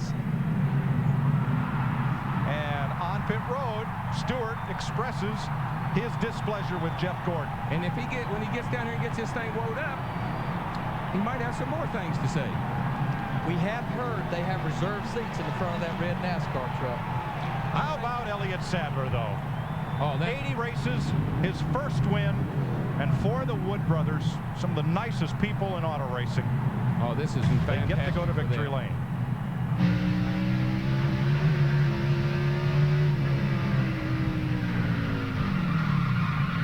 Bro. Missed the wall, but everybody got by. And there's Stewart's crumpled car. Now this is post-race, after the race, coming onto pit road. And yeah, I'd say he's having brake trouble. That's what I'd say. Jeannie? Well, never have so few got by with so little. Pat Bryson, the crew chief of the 21. You're a genius. Why no pit stop? You're a genius. Well, track position was really important. We had a really good car on long runs all day. We just never get some track position, but the Motograph quality parts car just ran splendid all day, and Elliott did an awesome job there at the end. Just, you know, saved his tires and saved them for the end. And I'm so happy for Eddie and Lynn and Gwen and just for everybody. It was awesome. Best wishes from everybody in the booth, including Jeff Hammond, who said go get him and go get to victory lane. Let me give you a little, thank you very much. A little history, folks. Some of the people who have won for the Wood brothers: Dale Jarrett, Morgan Shepherd, Kyle Petty, David Pearson, A.J. Foyt, Bill Dennis, Cale Yarborough, Tiny Lund, Marvin Panch, Curtis Turner. There is a long list. 17 different drivers have won races in Winston Cup for the Wood brothers. Buddy Baker is on that list. Neil Bonnet. And now, Elliott Sadler. Boy, he's in good company. He is. Dale Jarrett won his first race driving that 21 car at Michigan. Now, I tell you, he'll have a lot of bologna burgers tonight. He may break that record tonight. I don't know if I'd have got up there or not. They've been frowning on that a little bit lately, but I think they'll cut him some slack. First time he's won a race. In the midst of all that, Steve Burns. Thanks, Mike. Elliott Sadler, what do you think about that boy? How did you win that race, and what does it mean to you? It means more than anything in the world. It's hard to win these Winston Cup races, even finishing the top 10, but Pat Tracy made a good call to stay out. We had older tires than everybody else, but we had a pretty good call. Just want to thank everybody at Motocraft Quality Parts, Ford, Air Force for really believing in us, seeing something in us that we didn't see. So, hey, we're so happy about this. I don't know what to do. And you thought you had a flat tire at the end. Yeah, I bumped with Harvick, and I thought I messed up my right front. And I just probably knocked the toe out a little bit, but it was good enough to win, boys. I tell you, we're in victory lane at Bristol. We get to go to the Winston. We're going to run the Winston in Charlotte. We're going to win that one, too. All right, go get them. We had more fireworks at the end of the race. Dick Berggren. Okay, Jeff Gordon, what happened between you and Tony Stewart at the end? Well, I've been working on him for a long time. Come off at 2, had a great run, and he got sideways, and I got underneath him, and he just turned down on me. You know, I did everything I could to keep from hitting him because I don't want to, you know, take a guy out in the last lap. But hey, I got the position. We're battling all the way to the end. This is Bristol, and I'm going to do everything I can for the position. And I don't see anything wrong with what I did. You know, I thought that it was pretty clean. But I just want to say thanks to everybody with DuPont and Pepsi, Quaker State, GMAC, Chevrolet. You know, this was a great effort for us today. How about the retaliation? How about Tony coming back at you? Is that okay? That doesn't surprise me one bit. Okay, Mike. Well, it's nice when you can laugh about it afterwards, but that's 2 drivers fighting for 1 spot on the last lap. Yeah, it is, and I know Jeff wouldn't have done that, but hey, I see he's having trouble. He can't even get it. He's having trouble in the pits. I think he might have a brake problem. That's what I think. I tell you, Jeff said he wasn't surprised. I'm surprised he didn't hit him harder. That's what I wasn't surprised in. Well, let's meet the runner-up who also had a great day, Matt Yoakum. And he almost put Dodge back in victory lane. John Andretti, did those late cautions hurt you because your car looks very stout on long runs? It did, but the late caution hurt me because a lap car got me up in the outside wall and it bent the rear end, and I was way too tight from then on. I drove as hard as I could to catch Elliott. The closer I got to him, though, the more I pushed, and so he did a great job. I was never going to touch him, but I was going to try and get around him, and because I don't like racing like that. I don't like people racing me like that, and he deserves it. It's a great win for him and the whole Wood Brothers team.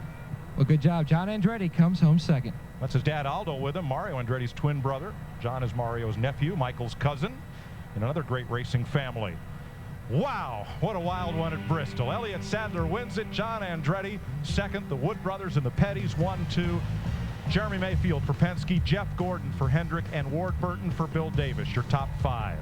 3 makes in the top 5 today. Steve Park had that strong race car about mid-race, comes back to finish 9th. And Bobby Hamilton hung in there and finished 8th. That's another great day for him. And there's Sterling in 12th. How about Kevin LePage in the 4 car? First time there, comes home with the top 15. That's a big improvement for them. I know that'll help them a lot. Dale Jarrett just never could get back to, came in, got those tires late and couldn't get going. Casey Atwood survives Bristol, the rookie, and Tony Stewart there 25th. We're trying to interview Tony, but he has been summoned to the NASCAR office in the garage area. Take a ticket, take a seat. Johnny Benson coming here third in points. Had that flat tire, ends up 26th. Poor old Jerry Nadeau. I mean, he was into everything today, from the very beginning to the very end. Ken Schrader, Mark Martin got wrecked, but got back on track and finished this race ahead of some other fellows who weren't quite so fortunate. Next week, the Super Speedway at Texas, but in 2 weeks, we've got more short track racing for you. We're going to that little paperclip of a track, Martinsville Speedway, in 2 weeks in Virginia. Can't wait to get there. How about the Winston Cup point standings? Do we have another new point leader, the 6th one of the year? No, Dale Jarrett. Ooh, hung on. Hung on. Jeff Gordon, Marlin, Benson, Hart. Look who's 9th in points. Today's winner, Elliott Sadler. Bobby Hamilton up to 8th. How about that? Look at last year's champion, Bobby Labonte. Tough sledding back there, 19th in the standings. Kevin Harvick only run 5 of the 6 races, of course. He's 13th in points. Some guys that are digging some mighty deep holes in this point championship race. And some contenders who aren't even in that top 30, like Jeff Burton, who's just had nothing but trouble in this early season. Let's go back down to the garage. And another great run by young driver Jeremy Mayfield. Boy, a big finish for this team. Yeah, we're really excited about that. You come to Bristol and Darlington last week, you know, that's when this team's the best, man, when we get down. And we're 4th in the points, and we all got together and said, we got to turn this thing around, you know, and it's a tough race team. And takes a lot more than that to get us down. I'm just proud of them, man. The engines ran good all day, handled good all day, great stops, all you can ask for. Momentum building run for Jeremy Mayfield to dig. Well, if you're looking for Jeff Gordon or Tony Stewart, this is where you'll find them. Both of them are right up in the front of the truck. Let's go to the studio and Chris. All right, thank you very much. Starting 38th, no one has come from so far back to win at this great track at Bristol, a theater in the round, if you will, and high drama for Elliott Sadler. And again, we have a different winner this year, and the gamble paying off for the Wood brothers and Pat Trison, new crew chief, new sponsor for Elliott Sadler. All I can say right now is congratulations to all those involved, because I love Elliott to death. I think he's a great driver. Pat Trison and I have been friends for a long time, and I'm really glad he's got a chance to get into victory lane. And how about the Wood brothers, Eddie, Lynn, and Leonard. I mean, it's a great group right there. It's an exciting place to come to and win a race. I couldn't be more happier than those guys right there for the Wood brothers today. This is a great race. Briefly, Jeff Gordon and Tony Stewart going at it. A little history. Remember at Watkins Glen, they went at each other. Short track racing at its finest. These guys have been together before and had some confrontation. And, you know, I think it made worse because of Tony Stewart's frustrating season. All right, they are closing the door on the big red truck there. The NASCAR officials talking with Tony Stewart and Jeff Gordon. And we're about ready to close the door on things here in Bristol. Next week, we will move the Hollywood Hotel, our entire crew, taking you from the Bristol Motor Speedway to Dallas-Fort Worth on Friday in Texas. NASCAR Winston Cup qualifying, 4 o'clock Eastern, 1 o'clock Pacific on Fox Sports Net. And then on Saturday on Fox, the big network, the mothership, the Busch Series race. 1 o'clock Eastern, 10 Pacific. Mark Martin won that race last year. NASCAR this morning on Sunday gets you going, as always, at 10 Eastern and 12:30 Eastern, 9:30 Pacific, as always, the pre-race show. And then the race from Texas. Dale Earnhardt Jr., the defending champion there, NASCAR Victory Lane, wraps things up as you get a look at Victory Lane. And how about the season? We talked with Dale Jarrett, the points leader, who's still the points leader before. He said it's been a topsy-turvy season. It's been a great year so far. We topsy-turvy. I mean, you got another new winner right here. The guys gamble today. I mean, this is what racing in NASCAR is all about. Taking a chance and sticking it out there on the edge. And today, those guys come home, you know, first. All right, for Jeff Hammond, for Mike Joy, Darrell Waltrip, and Larry McReynolds, our entire pit crew, and all the technical people who work so hard to bring you the racing here on Fox from the exciting Bristol Motor Speedway. We thank you for joining us. Be with us next Sunday on Fox next weekend as we bring you more racing. It starts with a lot of bumping and grinding, as you would expect, on the short track, on the concrete, just over a half mile. Mark Martin, your pole sitter, another disappointing finish for Martin and Jeff Burton, running into each other. Roush racing out of the picture, but number 21 came up big. The first victory of the career in his 80th Winston Cup start. Elliott Sadler goes home, king of the hill.